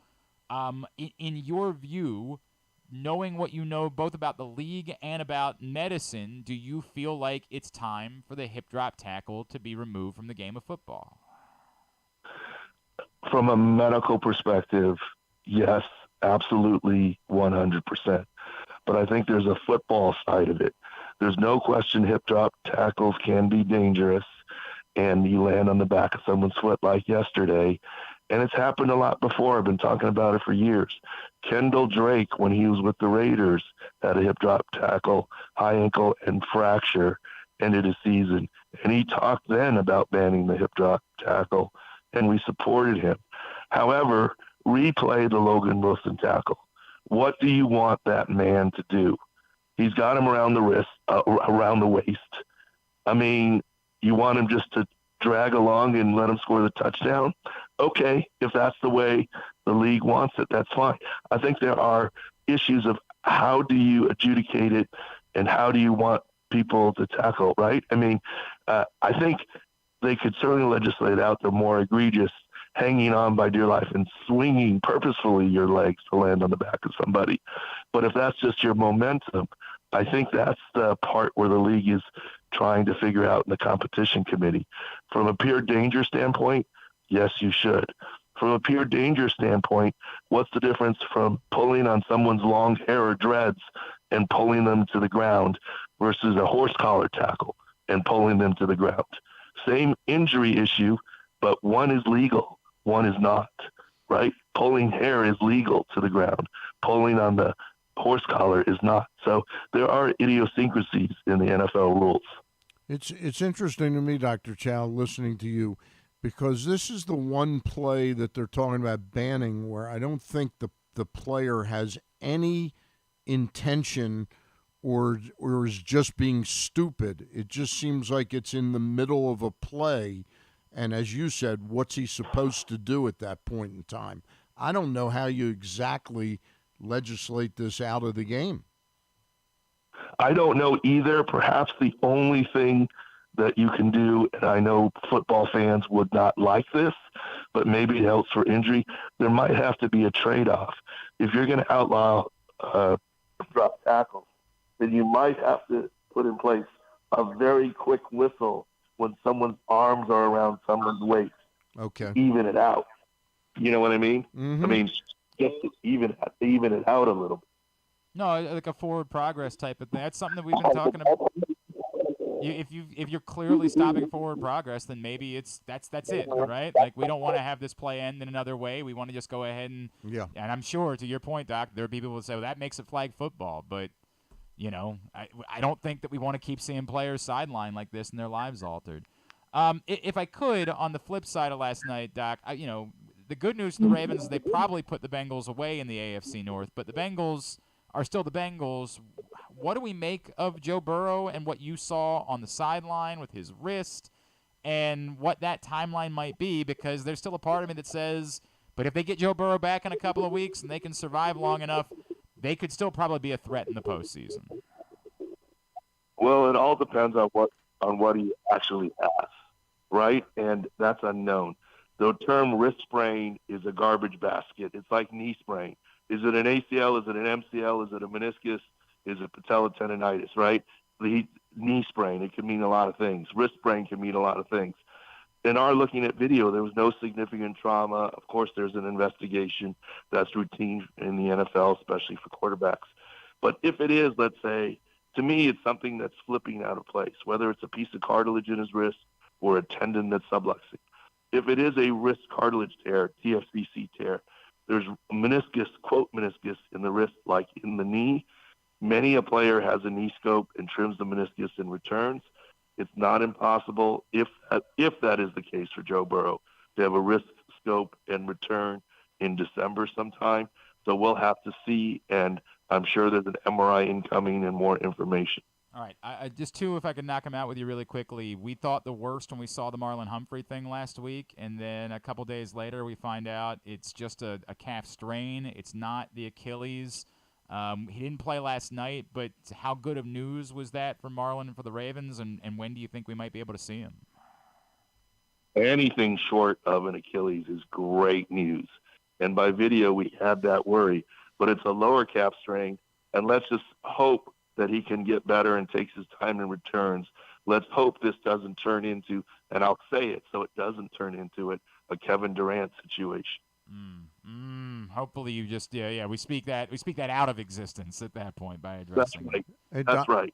Doc, I got a quick one for you. I was at the game last night, sitting in the stands, and I was sitting next to my cousin, who's an orthopedic surgeon, shoulder specialist. But he immediately, I thought that it was a concussion issue with Mark Andrews, that he had hit his head. My cousin immediately said, "Now he's got a high ankle sprain." Did you see, like, when as a doctor, when you're watching, obviously what you know is different than what I know. Did you see it as an ankle injury immediately? Yes, I will admit I was hosting some people at Circus Sportsbook, Okay. so it was a little loud. But my staff, but I got at least as good as view as your friend or cousin, the orthopedist, and did think it was high ankle. But we look at replays. The staff always sends me replays before I tweet it and go hard on an opinion and even consult with other guys. But we knew it was a left high ankle from the get. Okay. All right, this is my last one, Doc. I'm thinking about in my fantasy football leagues trying to stash Aaron Rodgers right now so no one else can grab him. What can you possibly make sense of all of this? Like does it feel as poppycock to you as it feels to everybody else? What do you make of the idea that Aaron Rodgers could possibly back out on the field in December? Poppycock. It's poppycock. I do one fantasy league, Scott Fishbowl, and I have stashed Aaron Rodgers since the preseason. I mean, how? How? No, I mean, he was one of my top draft picks. So okay. So you've just been holding on to him. I get it. But how is this possible that he could play? Well, you have to remember, when this first happened in-game, yes, we saw Achilles immediately. The conversation in the next 24 hours was, is his career done? He will be 40 next year. Right. And I went on McAfee and everywhere saying, I guarantee you his career is not done. He will be fine, no issues next season. Aaron Rodgers at 40, a quarter step slow, is still faster than Tom Brady at 45. Don't worry about it. Now the conversation has shifted to this. The only reason why it's possible, and actually after Robert Saleh basically confirmed Achilles that night, week 1, I said there's a snowball's chance he could return to play this season. He's got to recover very well. The Jets have to make the playoffs, make it with Zach Wilson or another quarterback, and have that other quarterback get injured. The reason why is this. You couldn't do it at any other position, period. Running back, wide receiver, offensive line, defense, you couldn't do it. But quarterback doesn't always have to be completely mobile. And the other thing is, he's got a very strong arm, and it's his front leg, not his push-off back leg. So he can alter his mechanics. The issue is he still has to run, which he hasn't done yet. He's been on this Trojan horse partial weight-bearing machine. He can't get up on his toes yet. He can't slide across pressure yet. So he's still a ways off. Mid-December doesn't seem realistic. But as long as the Jets are alive, there is the weather's getting colder. The snowball's chance is growing. Unbelievable. It's really... I've got a quick 2-part question for you. Number 1, do you know what a bird named the cassowary is? Have you ever heard of it? Have you ever heard of a cassowary? No, my doctorate is in a different field. And the second part of the question was, have you ever treated anyone who's been attacked that has been attacked by a cassowary? You gotta Google that, Doc. It will blow your mind, Doc. It's unbelievable. It'll blow your mind. It's called the fiercest bird on the planet, and I just discovered it the other day. We had a whole conversation about it. I promise. That's distinct from the Oriole, right? I mean, or the Raven. It's distinct from an Oriole and a Raven. No doubt. At Pro Football Doc on Twitter, of course, is how you follow him. SICScore.com is the website to check him out. What else can we plug for you, Doc? Oh, that's good. We got an offer for a guaranteed winner on Sick Picks, and this week for free. And our algorithm's doing well. We've been killing it based on injuries. Mid-season is the time. And, look, have some fun, be it with fantasy or otherwise. The Ravens, I have to shout out. At the beginning of the season, they were among the most injured teams in the league, and they were doing it and getting it done. Then they get healthy, and then they get beat by Cleveland, losing some players, and go backwards. Now they lose Andrews. It's like they've been the most roller coaster team in the league this year. So kudos to the organization for continuing to win and stay in the playoffs. Dr. David Chao, you actually gave us some good news this week. And so this is probably the most pleasant conversation we've ever had over our years of chatting with you. Truly appreciate you. And if I could spell cassowary, I would Google it and look it up. We'll text it to you. CASSOWARY. W-A-R-Y. It'll blow your mind. It'll blow your mind. I promise you that. Doc, always appreciate it. Enjoy the race. Thanks for taking the time for us. Thank you. Yeah, if the race happens, I guess. He's terrific. Yeah, he's very good. He's always been good to us. Always Yeah. appreciate that. And look, he says, and in fairness, John Harbaugh did not definitively say. Yeah. He just said, looks like it's season ending. So there is a little wiggle room in there, and Dr. David Chao points out there is a little I'm going to wiggle room bet in there. more on the possibility that Kohler becomes a little bit of an impact player. I think they really liked him when they drafted him. I definitely, and to your point, they did draft him before they drafted Isaiah Likely. I would add, I don't think either one of them steps in to be Mark Andrews. No, but to the there's no- point of, yeah. is there someone who is closer to can Mark have, Andrews' can have style? an impact on some Yeah. games, It can, and we were talking about this last night on Project Game Day. From a stylistic standpoint, Charlie Kolar is closer to Mark Andrews' style than Isaiah Likely is. Also, Isaiah Likely has sort of been in a role that has worked for the Ravens, and do you want to take him out of that role moving forward? There is also the question, and Femi brought this up last night, where is their trust level in Charlie Kolar, right? Like, he hasn't been on the field for the most part. So is any of that because they don't trust him as a blocker? We have talked about this ad nauseum. That's a key, There are players that don't get on the field. we don't know. Jeff Zreback and I were just laughing about this together the other night because there will be players that fans will scream, why is this guy not getting more of a look? And somebody, he or I, will run it by it, and somebody will say, they're gonna get somebody killed. Yeah. Right? Yeah. And that's the answer is you're screaming about a guy, and we get it, but the you truth is you don't know what we know. they don't think that person can be on the field because they're worried that that person is going to hurt the football team and get someone injured because they don't pick up blocking assignments. I don't know that that's I have no idea. Yeah. But No, I hear you. I just think it's worth remembering that when we talk about Charlie Kolar. That we don't know where their confidence, their faith level is with him. Excellent point. I want to bring it up only because it was a huge topic of discussion, and then, of course, she was on the broadcast last night. Are you aware of the Carissa Thompson story over the last 24 hours? I just read the headline of it that she basically she was on Pardon My Take, the podcast, right? And she said, and she alleges that she's brought it up before, right? That early in her career, right, when a coach wouldn't talk to her, she would make up. She would essentially make up something in order to have something to say when they went down to the sideline. Right. It has been blasted. Everyone in sports media has condemned. To me, it's a career ender as far as I'm concerned. I think at least it should be seriously like.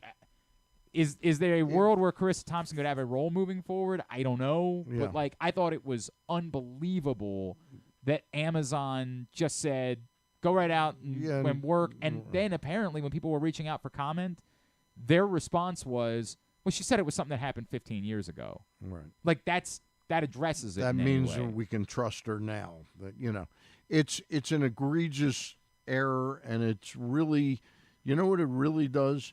It really hurts the credibility of women reporters. And that was where the loudest, the Lisa Salters of the world, the people that really know what they're doing, and know enough about the game that they could say, Coach wouldn't really comment on this, but here's what I think. They could somehow. Because that's what she's doing is thinking what they would have said. Right. So present it that. Yeah. And there's a couple things I want to say. First, Carissa Thompson put out a statement this morning. Right. Okay, let's address the elephant in the room. I have a responsibility to myself and my employers to clarify what is being reported. When on a podcast this week, I said I would make up reports early in my career when I worked as a sideline reporter before I transitioned to my current host role. Working in media, I understand how important words are, and I chose the wrong words to describe the situation. I'm sorry. I have never lied about anything or been unethical during my time as a sports broadcaster. In the absence of a coach providing any information that could further my report, I would use information that I learned and saw during the first half to create my report. For example, if a team was 0 for 7 on third down, that would clearly be an area they need to improve on in the second half. In those instances, I never attributed anything I said to a player or coach. Now, if that's true, first of all, she couldn't have failed more in how she sounds like someone that was trying to be cool on a dude, I was making stuff. If that part of it is true, and if you actually went back and watched the reports, that's what you'd have to do. You'd have to go back and see her what she reports. said was clearly, they're going to have to clean up on third down. Right. That's fine. That's fine. Exactly but what that's you not were what just she alluding said. to. But that's not what Correct. she said. She said. If they go back and do the work and they find these reports and it's true that she never lied, she still should probably be punished for, again, how she made she made Amazon look bad, she made Fox look bad, she made everyone that's ever been associated with her look bad by her choice of wording, and she should be punished for that. But it is less egregious than if she was making up reports. And the people that are trying to, dude, you're making it seem like it's such a big deal. It's just a sideline reporter. That's part of that's part of the problem. The reason why this is so important is because if that's how we feel, then there is no purpose to any of this. Yeah. In everything we do, there are plenty of times where I have done like a pregame call with a coach, and the coach has said something like this. Yeah, you can massage it however you want. You can word it the way that you want to word it, but this is what I'm thinking about. But they said you can word it the way that you want to word it. I didn't make anything up. They told me, here's what we're dealing with. You choose how you want to word it. Mm-hmm. And I chose how I wanted to word it. There are plenty of times. That's very different than what she was claiming. What she was claiming that she did. The idea of a coach didn't talk to me, so I just made something up, is vastly different than this. And if this is true, what she's saying today, and they go back and they check and Amazon needs to do that, by the way. Anyone who's in business with Carissa Thompson, anyone who's in business with her needs to go back and assign someone to watch every game, every sideline report that she did, and confirm that. And if what she's saying today is true, then again, there should still be some sort of penalty for how badly she botched it when talking about it. That would be a great job for Griffin. Oh, by the way, Griffin got some praise this morning. I did? From our friend, Mr. Josh Charles. Oh. Says, kinder, softer Griff. I like it. Don't hate, congratulate. Thanks, Josh. Appreciate that. You know what? Wouldn't that be a great job for Griffin? To just go back and watch to every... volunteer. Yeah, right? Because he's a volunteer here. Right? Correct. To go back and watch every game and every report Carissa Thompson ever did. God, I mean... in order to figure that out. Again, if she had said this... Right. On Pardon My Take, it's not a problem. It was frustrating because there would be coaches that wouldn't talk, so I had to use the knowledge that I had in order to deliver a report. But it doesn't sound cool, right? You're trying to be edgy and hip. I don't watch that much of the Amazon broadcasts. I really don't. Yeah. But I've got to tell you, she has struck me as somebody that would make stuff up. I would be uncomfortable saying that. But I would be uncomfortable saying that she definitely has. Right. But her persona, it's not surprising that she's in the midst of a little brouhaha, a big brouhaha, actually. I mean, I think she wanted to come off as being cool. Look at me, right? I spit in the face of the establishment, man. It's not okay. It's not, and we have to be willing to say it's not okay. Or else there is no purpose. Truth and fact has to matter. We are having a terrible problem with that throughout our country. And I'm not trying to compare Carissa Thompson talking about somebody on third down to what's happening, with national security. I'm not trying to say the two things are the same. But we have a terrible fact and truth problem throughout the country, and they have to matter. We have to be able to say, if you guys didn't watch the judge go off on Alex Jones this week, I would encourage you. It's the only time in my life I've ever encouraged you to watch anything that was related to Alex Jones. He was in court this week, and a judge said, you don't just get to say, I think it's true. You don't get to make up facts. It's either fact or it isn't.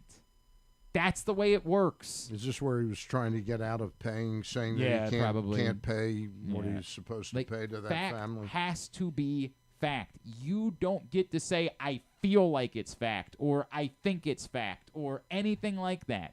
It's fact or it's not. How many times, Griffin, do I say, I can't argue with fact? I don't think Tank Dell, I don't think, is the sixth best receiver in football.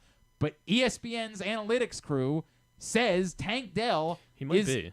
By the way, as the season gone on, I think it was Nico Collins, actually, not Tank Dell. Oh, okay. But to the point, I have to. I don't just get to say factually, C.J. Stroud is doing this with nothing at wide receiver, because the fact says C.J. Stroud is doing it with two very good wide receivers, just not name brand wide receivers in Tank Dell and Nico Collins. Fact has to matter at some point. So. Now I've said my piece about it. I've got nothing else to say about Carissa Thompson. Want to go ahead and do Tidbit Tubular, and then we'll wrap with Kirk Herbstreit? Sure, we can do that. That yes. way? Let me make sure it's okay with Kirk, but yeah. I had a tape with Kirk. By the way, not only did I have to tape with Kirk, I walked in today at 10 o'clock exactly. You're doing a great job. 10 o'clock. We all appreciate you. Everyone here. Got a phone call from Griffin this morning at 9 a.m. He said, good news. Griffin had been reaching out to Kirk Herbstreit all week. All week he'd been reaching out to Kirk Herbstreit. Says, good news, Kirk Herbstreit got back to me. I said, cool. He said, he can go right now. Or never any other time. Would you do it in your car? I wasn't even in the car. I was like in the room. I think I told you a couple weeks ago when we did the Kurt Warner thing, when I was taping it in the car at the 5-star, and these people were looking at me like, what is this weirdo doing? Because I know how difficult it is to book guests. I understand what Griffin is going through. You gotta grab them when you can. I purchased this headset that you'll see me using when I do videos with Stan, and I said, if anybody can, wherever I am, if they're good to go, as long as they can hop on Zoom, we'll go ahead and knock it out. And I want to do that because I understand that Griffin, it's difficult to book guests. Yeah. So sure enough, sat there and then scrambled to get out. So you made up. Kirk, no. Glenn Clark. Don't lie about it. Listen carefully, because when Kirk Herbstreit talks, it's really Glenn. It is throwing his voice. Stop it. It's pretty impressive. I listened to part of it. Yeah, it's a nightmare too, because I'm emceeing this event for Tyus Bowser tonight, and so I gotta wear a suit like I've been wearing on Fridays, but like I didn't have time to put it on, so all I could do was just grab it. And I'm gonna have to change here during the course of the day. Which is not the end of the world. I appreciate you. Yeah, it was a scramble to get in here. I walked in at 10 o'clock. All right, Tidbit is brought to you by, speaking of Tyus, the Tyus Bowser Show, which is back next Tuesday night. We are back at Mother's North Grill in Timonium. Tyus and a special guest will join us. It's a partnership with PressBox and Grade 8's Memorabilia. It's brought to you by A.J. Michaels, Superbook Sports, and HelpMyGamblingProblem.org. So we did dish out some MVP awards last night. Shohei Ohtani and Ronald Acuna both won the MVP unanimously, and that is the first time ever that both league MVPs won in unanimous fashion. Shohei and Acuna in the same year. I did see that. Yeah. Yes. Then the Ravens, they have now trailed for a total of 32 minutes on the season, 32 minutes and 15 seconds on the season. Only the 1998 Broncos have trailed for less time through 11 games since 1970, and of course those Broncos did go on to win the Super Bowl. So there we go. We'll root for that. They added a little time to the list last night. A little time. Yeah, they did. Yeah. And then back. What's the number total now? 32 minutes. 32 minutes. Yes. So the Broncos have trailed is still less. Like 56 minutes. Yeah. Or something this like season. That. Yes. Yeah. Blake Snell. We'll go back to the diamond. He became a 2-time Cy Young Award winner, and he is the 7th pitcher to win the Cy Young in both leagues. Who are the 6 others? Win the Cy Young in both leagues. Yes. Greg Maddux. Greg Maddux. No, he never won an American League. No. What am I doing? No, not Greg Maddux. Nolan Ryan? Yeah. Not Nolan Ryan. Randy Johnson. Randy Johnson. How about Jim Bunning? Only 2 lefties, not Jim Bunning. Only 2 lefties to win it in both leagues. Some extra tidbit. Verlander. Verlander has never won in the National League. How about Kurt Schilling? Schilling has not won it in both leagues. Both leagues. Okay. And there's 5 others that we're missing so far. Correct. Sabathia? No, CC did not win it with The National League, yeah. Garrett Cole didn't because he didn't win one with the Pirates. Right. How about? Oh God. I'm trying to think of. Are they really big names? They are, yes. Clemens didn't win one with the Mets, right? He, in fact, did. He did. Roger Okay, Clemens all right. is on our He list. won one with who? Oh, with the Astros. Or the Astros. Sorry. I might say the When, Mets. when they were in the National When they were League? still in the National League, Okay, right? so Roger Yep, Clemens. Roger Clemens. Yep. How about? God.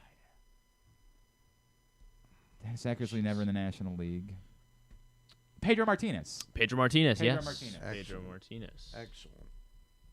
So you got 3 of 6 or 3 of 5? Yeah, 3 of 6. Oh, there's 7 total. Roy Halladay? Yep, Roy Halladay. Yes, Roy Halladay. Both leagues to win the Cy Better memory Young. than me.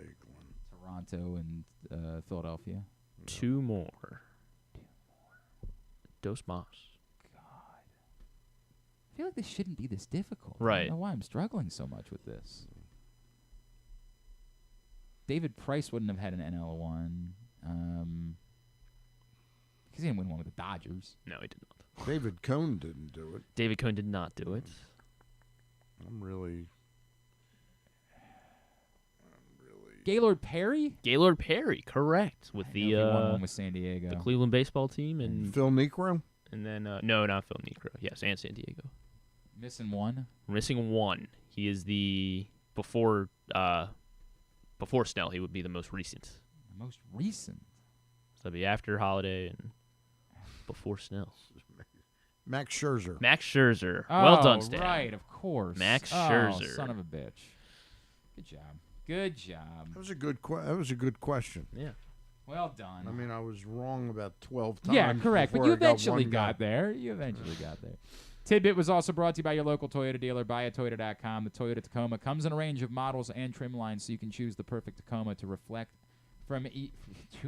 your unique personality and driving habits. Check out buyatoyota.com for deals on new Tacomas from your local Toyota dealer today. Here's what's coming up totally tubular-wise. Tubular is brought to you by Superbook. Still a bunch of numbers that interest me this weekend. Still a lot of games that I'd like to have some action on. I do want to have the Steelers, unfortunately. It's what it is, man. Come on. They're playing against Dorian Thompson-Robinson. I did a hit on Veason yesterday. We're talking about the game, and all of a sudden at the end of it, Mike, who's one of the co-hosts, is like, okay, I know this has nothing to do with Baltimore, but do you have any idea why it is the Browns are starting Dorian Thompson-Robinson? I was like, bro, I clearly do not cover the Browns in any way, but I am with you. I do not get it at all. It makes no sense to me. So I'm going to have a little action on the Steelers who are... Might be because, what's the guy that played against us? P.J. Walker. P.J. But not P.J. Wakefield. He can't block very well. No, yeah, they can't have him on the field. He's going to get somebody killed, right? Could be Joe Flacco by the time we get to Sunday. Who knows? But the Browns are still 1-point favorites, and I don't. So I guess if Flacco starts to be they like should be touchdown favorites, yeah, exactly right. Yeah. I will. I'll be riding with the Steelers. You go to Superbook, use the code GlennClark23 or StanCharles23 when you sign up. You will receive a same-day first bet match, win or lose, up to $250 against Superbook.com or download the Superbook app. All right, here's what's coming up. Totally tubular. I can't do the whole weekend because there is way too much with basketball. Tell us all about football. Feast Week. Yeah, I'm not going to do all of that. Wednesday will be fun.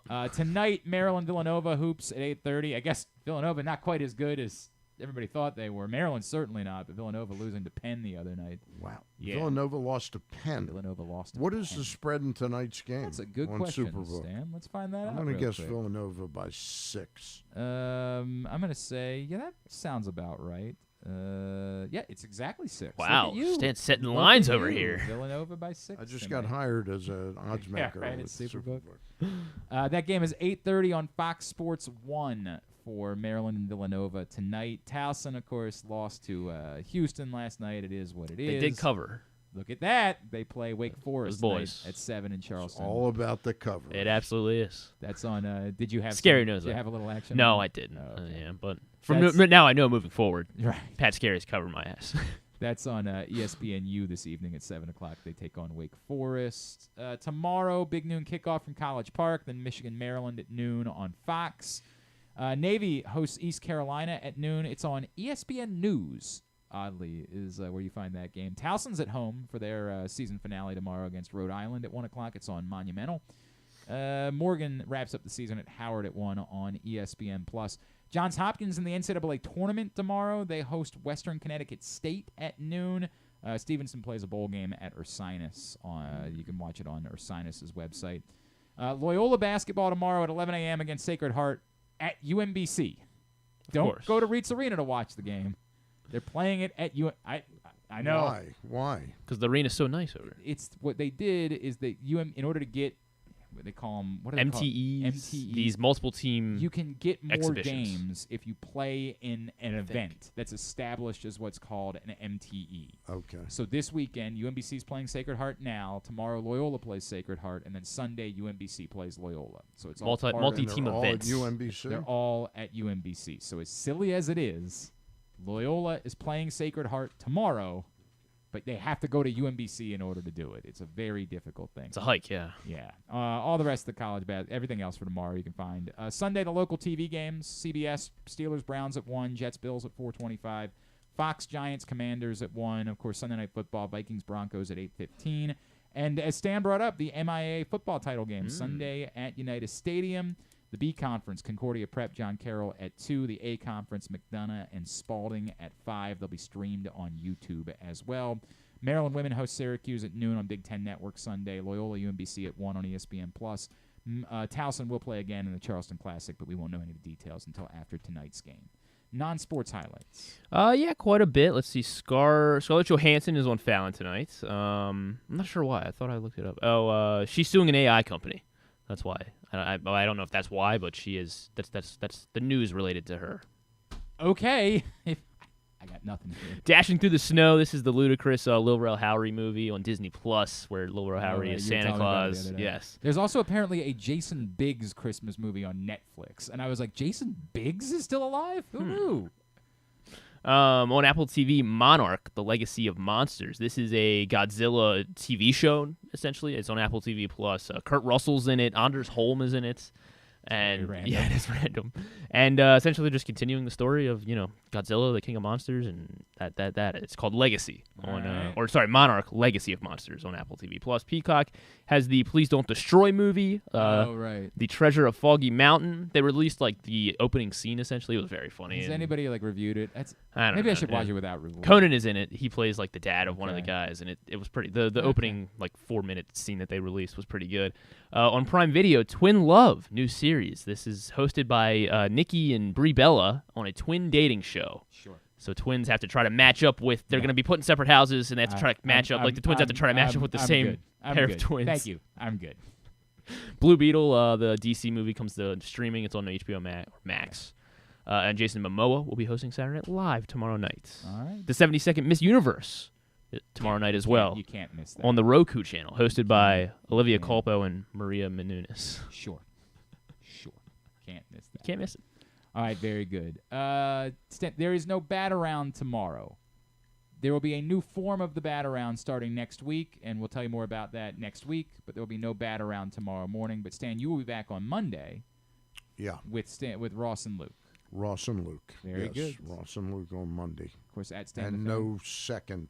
Yeah, with the holiday next week. Yeah. Makes sense. At Stan the Fan. And Stan will not be here with us Friday, but we will have a show or content or something like that. Might I be part of the? Is it a possible? Perhaps you might be. We might be able to do something with that. We'll talk about that. Maybe talk about the cassowary as an alternative to. How about this for a show that you and I create? It's right around Thanksgiving. Yeah. You go out and hunt a cassowary. And make that your. Okay. So, anyways. We'll see. We'll get back together with you in a couple weeks. I'm a one-trick pony. Yeah. You really went. I milked something. Really went heavy on the cassowary this week. It was good. It's like the Letterman approach to it, right? Now it's groaning, but when you come back to it the next time you're in here, it's gonna make us laugh again. All right. And by that point, we'll be back on board with it. At Stan the Fan on Twitter, give him a follow there. All right. Thanks today to.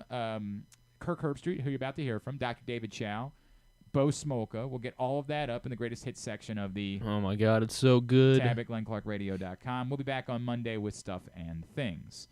Thanks to everybody at PressBox, all of our great sponsors and partners, including Live Casino and Hotel, Mother's North Grill, A.J. Michaels, Guilford Hall Brewery, Royal Farms, Costa Sin, Superbook Sports, Harford County, your local Toyota dealer, buyatoyota.com. Thanks to Griffin at Griffin_Bass. Follow us, Twitter, Instagram, and TikTok at Glenn Clark Radio. Have a great weekend. Go all the local teams, every single one of them. Duke sucks. We wrap up the day. Had to do this a little bit earlier on, but a conversation with Kirk Herbstreit from Amazon after he called the Ravens game last night right here on GCR. That's not encouraging. Yeah, it is not. Yeah, that's that's not good at all. In fact, I got to be honest with you, that didn't sound like Kirk Herbstreit, Griffin. That sounded like silence to me. Deadly silence. Oh, this is not a good sign. What do you need me to do here? Sit tight for me, and just continue. It worked. It 100% was. Sure? I had it earlier, so give me 1 second here. I'm nervous about this. Stan, you have anything else prepared for me? I could do a couple jokes or cassowary jokes that about now sound. They're going to make you laugh again. Yeah, too. It's time. It's finally time. I've come around. No, the TV show idea is you send out people, Uh-huh. not you or I, that have to hunt to kill the cassowary for So, Thanksgiving. Griffin, you were saying that we think we're ready with Kirk Herbstreit? I believe so. All right. On GCR by the man who is in Baltimore, literally the busiest man in show business. He is Amazon Prime analyst and, of course, ESPN's own Kirk Herbstreit. Kirk, it's Glenn. It's great to chat with you, man. Thank you so much for taking a couple of minutes for us. Yeah, no problem. Looking forward to it. What a scene last night, and then it kind of turned upside down with the injuries to Mark and then to Joe. So that aspect of it wasn't great, but great scene in there. And Baltimore obviously has a great team. Yeah, and the atmosphere was incredible, obviously. Kirk, I guess that's the question I come away with is like, what did we learn from last night about these two teams?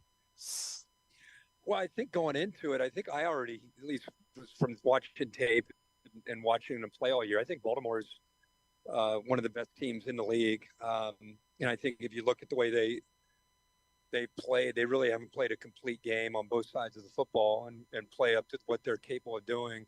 I'm concerned, obviously, like everybody would be, with Mark Andrews' injury. You're not only losing the security blanket for Lamar, but he just brings so much to that style of offense. So that how they respond to that in the rest of these coming weeks in the season and into the postseason will be interesting. And how Todd Monken's going to adjust without having him. I don't know if Likely brings the same kind of physicality, obviously, to the position, and again, just the chemistry between he and Lamar. So they'll have to figure out a way to overcome that. Their defense, I feel like, again, they are potentially one of the top defenses in the league. I just think if you talk to Coach McDonald, it's just about doing it consistently. Mm-hmm. And they got to stay healthy. One thing I've learned about doing the NFL these last couple of years, the teams that typically get hot in December and January are the teams that able to avoid those big injuries, and so I think Baltimore is in a great spot. Just how they respond to that injury to Mark Andrews, I think, is going to be key. They're going to have to go on the road and win some tough games and some tough atmospheres and primetime audiences in the next few weeks. And then for Cincinnati, I think it all comes down to what's the deal with Joe Burrow's wrist and how serious is this?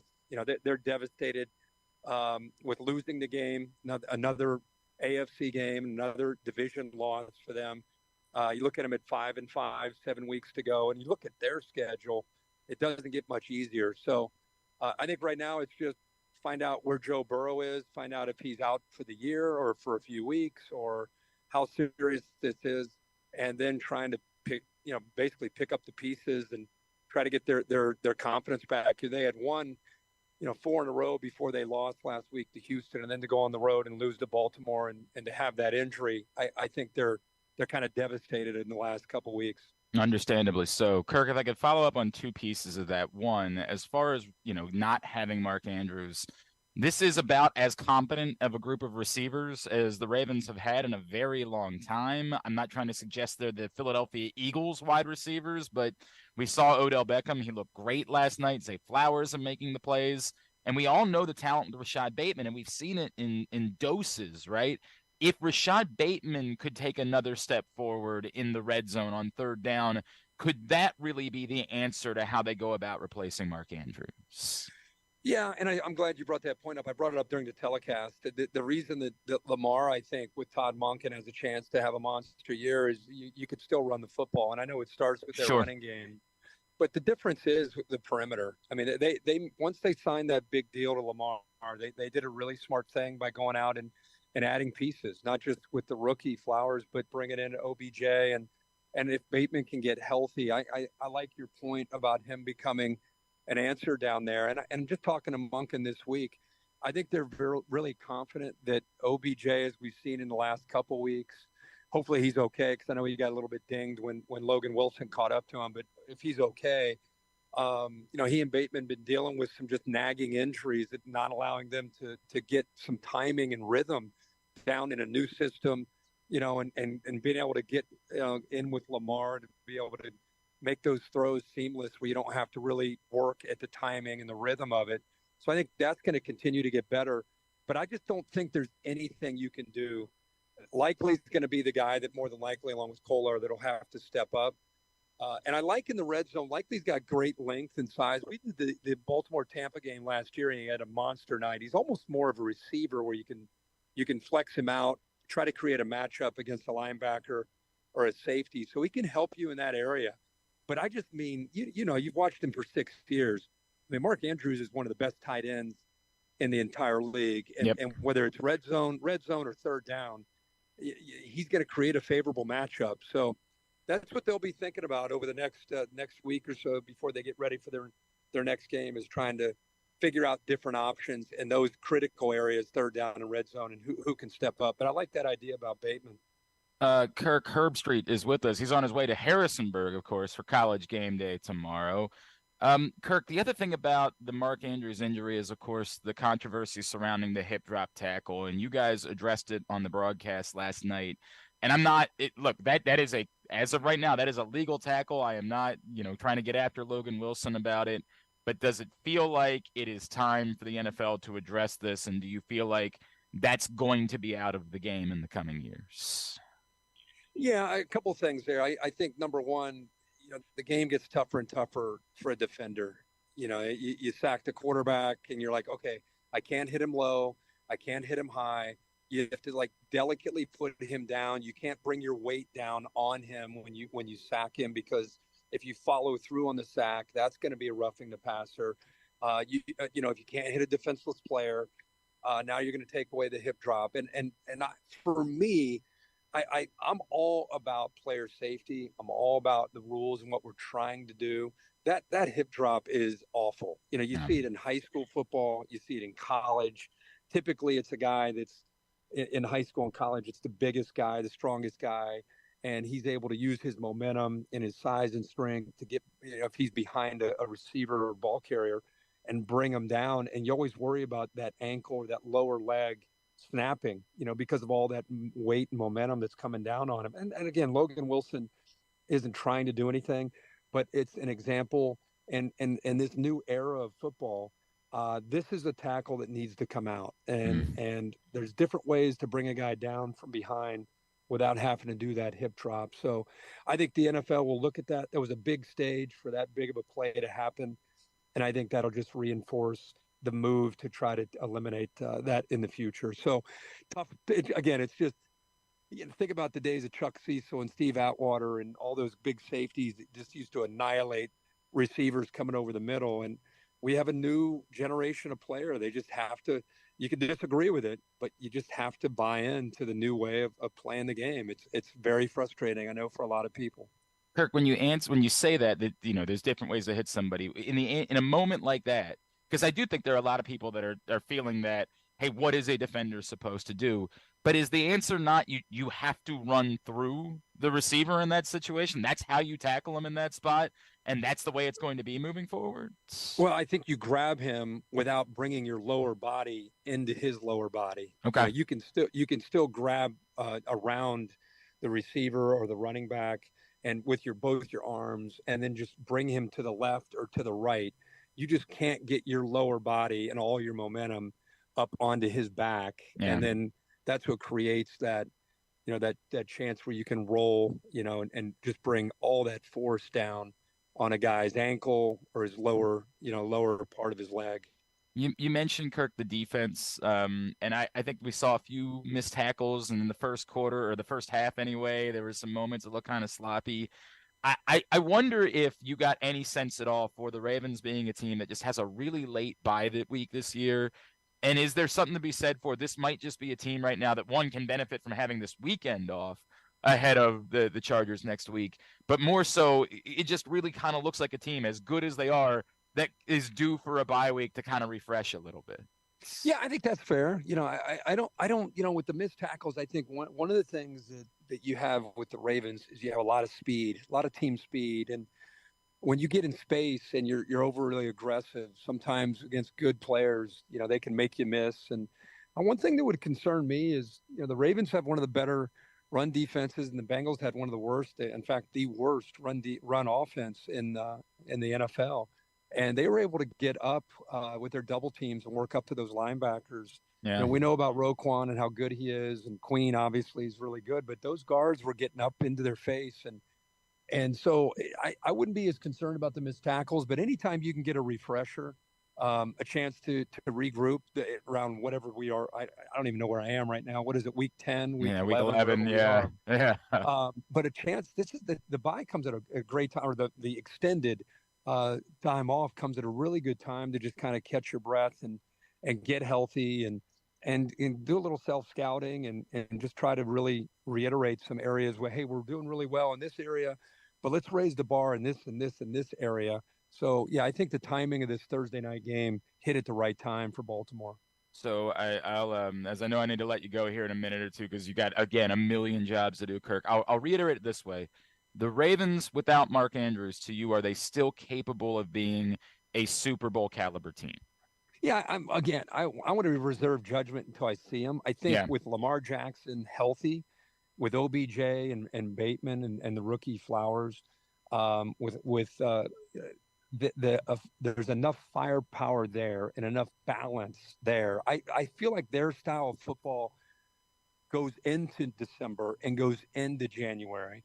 And whether you're at home, where there's a huge advantage, or you got to go to Kansas City, or you got to go to wherever you might have to go, this style of football on both sides is complementary. And it's not this wide open spread attack where, you need good weather, you need an indoor facility. The Ravens can play indoors or outdoors. They can play in the sun, they can play in the rain, they can play in the snow. That their style of football, that's what makes them a dangerous team. Now, how they respond, we'll have to wait and see, because that's a significant loss. But can't wait to see what they come up with. And knowing Todd Monken as well as I do, they'll come up with a plan. It's just a matter of continuing to grow and continuing to try to build continuity around this new system. I feel like Monken's learning things as each game and each rep go by, because he's still a new guy that's with the way you practice anymore and the restrictions on OTAs and camp, he's learning actually during games where guys are capable of doing some things and where they're not. So I think it's only going to get better, but it's a major hit. And let's see how they respond these next couple of weeks when they got to go out and play without him. All right, Kirk Herbstreit, truly appreciate you. Know how busy you are. And, of course, game day tomorrow in Harrisonburg with James Madison. I imagine that'll be a quite an interesting show, given what's going on down there and the NCAA news this week. So we really look forward to that. Truly appreciate it. Thanks so much for spending a couple of minutes with us this morning. You got it, man. Have a good weekend. Thank you.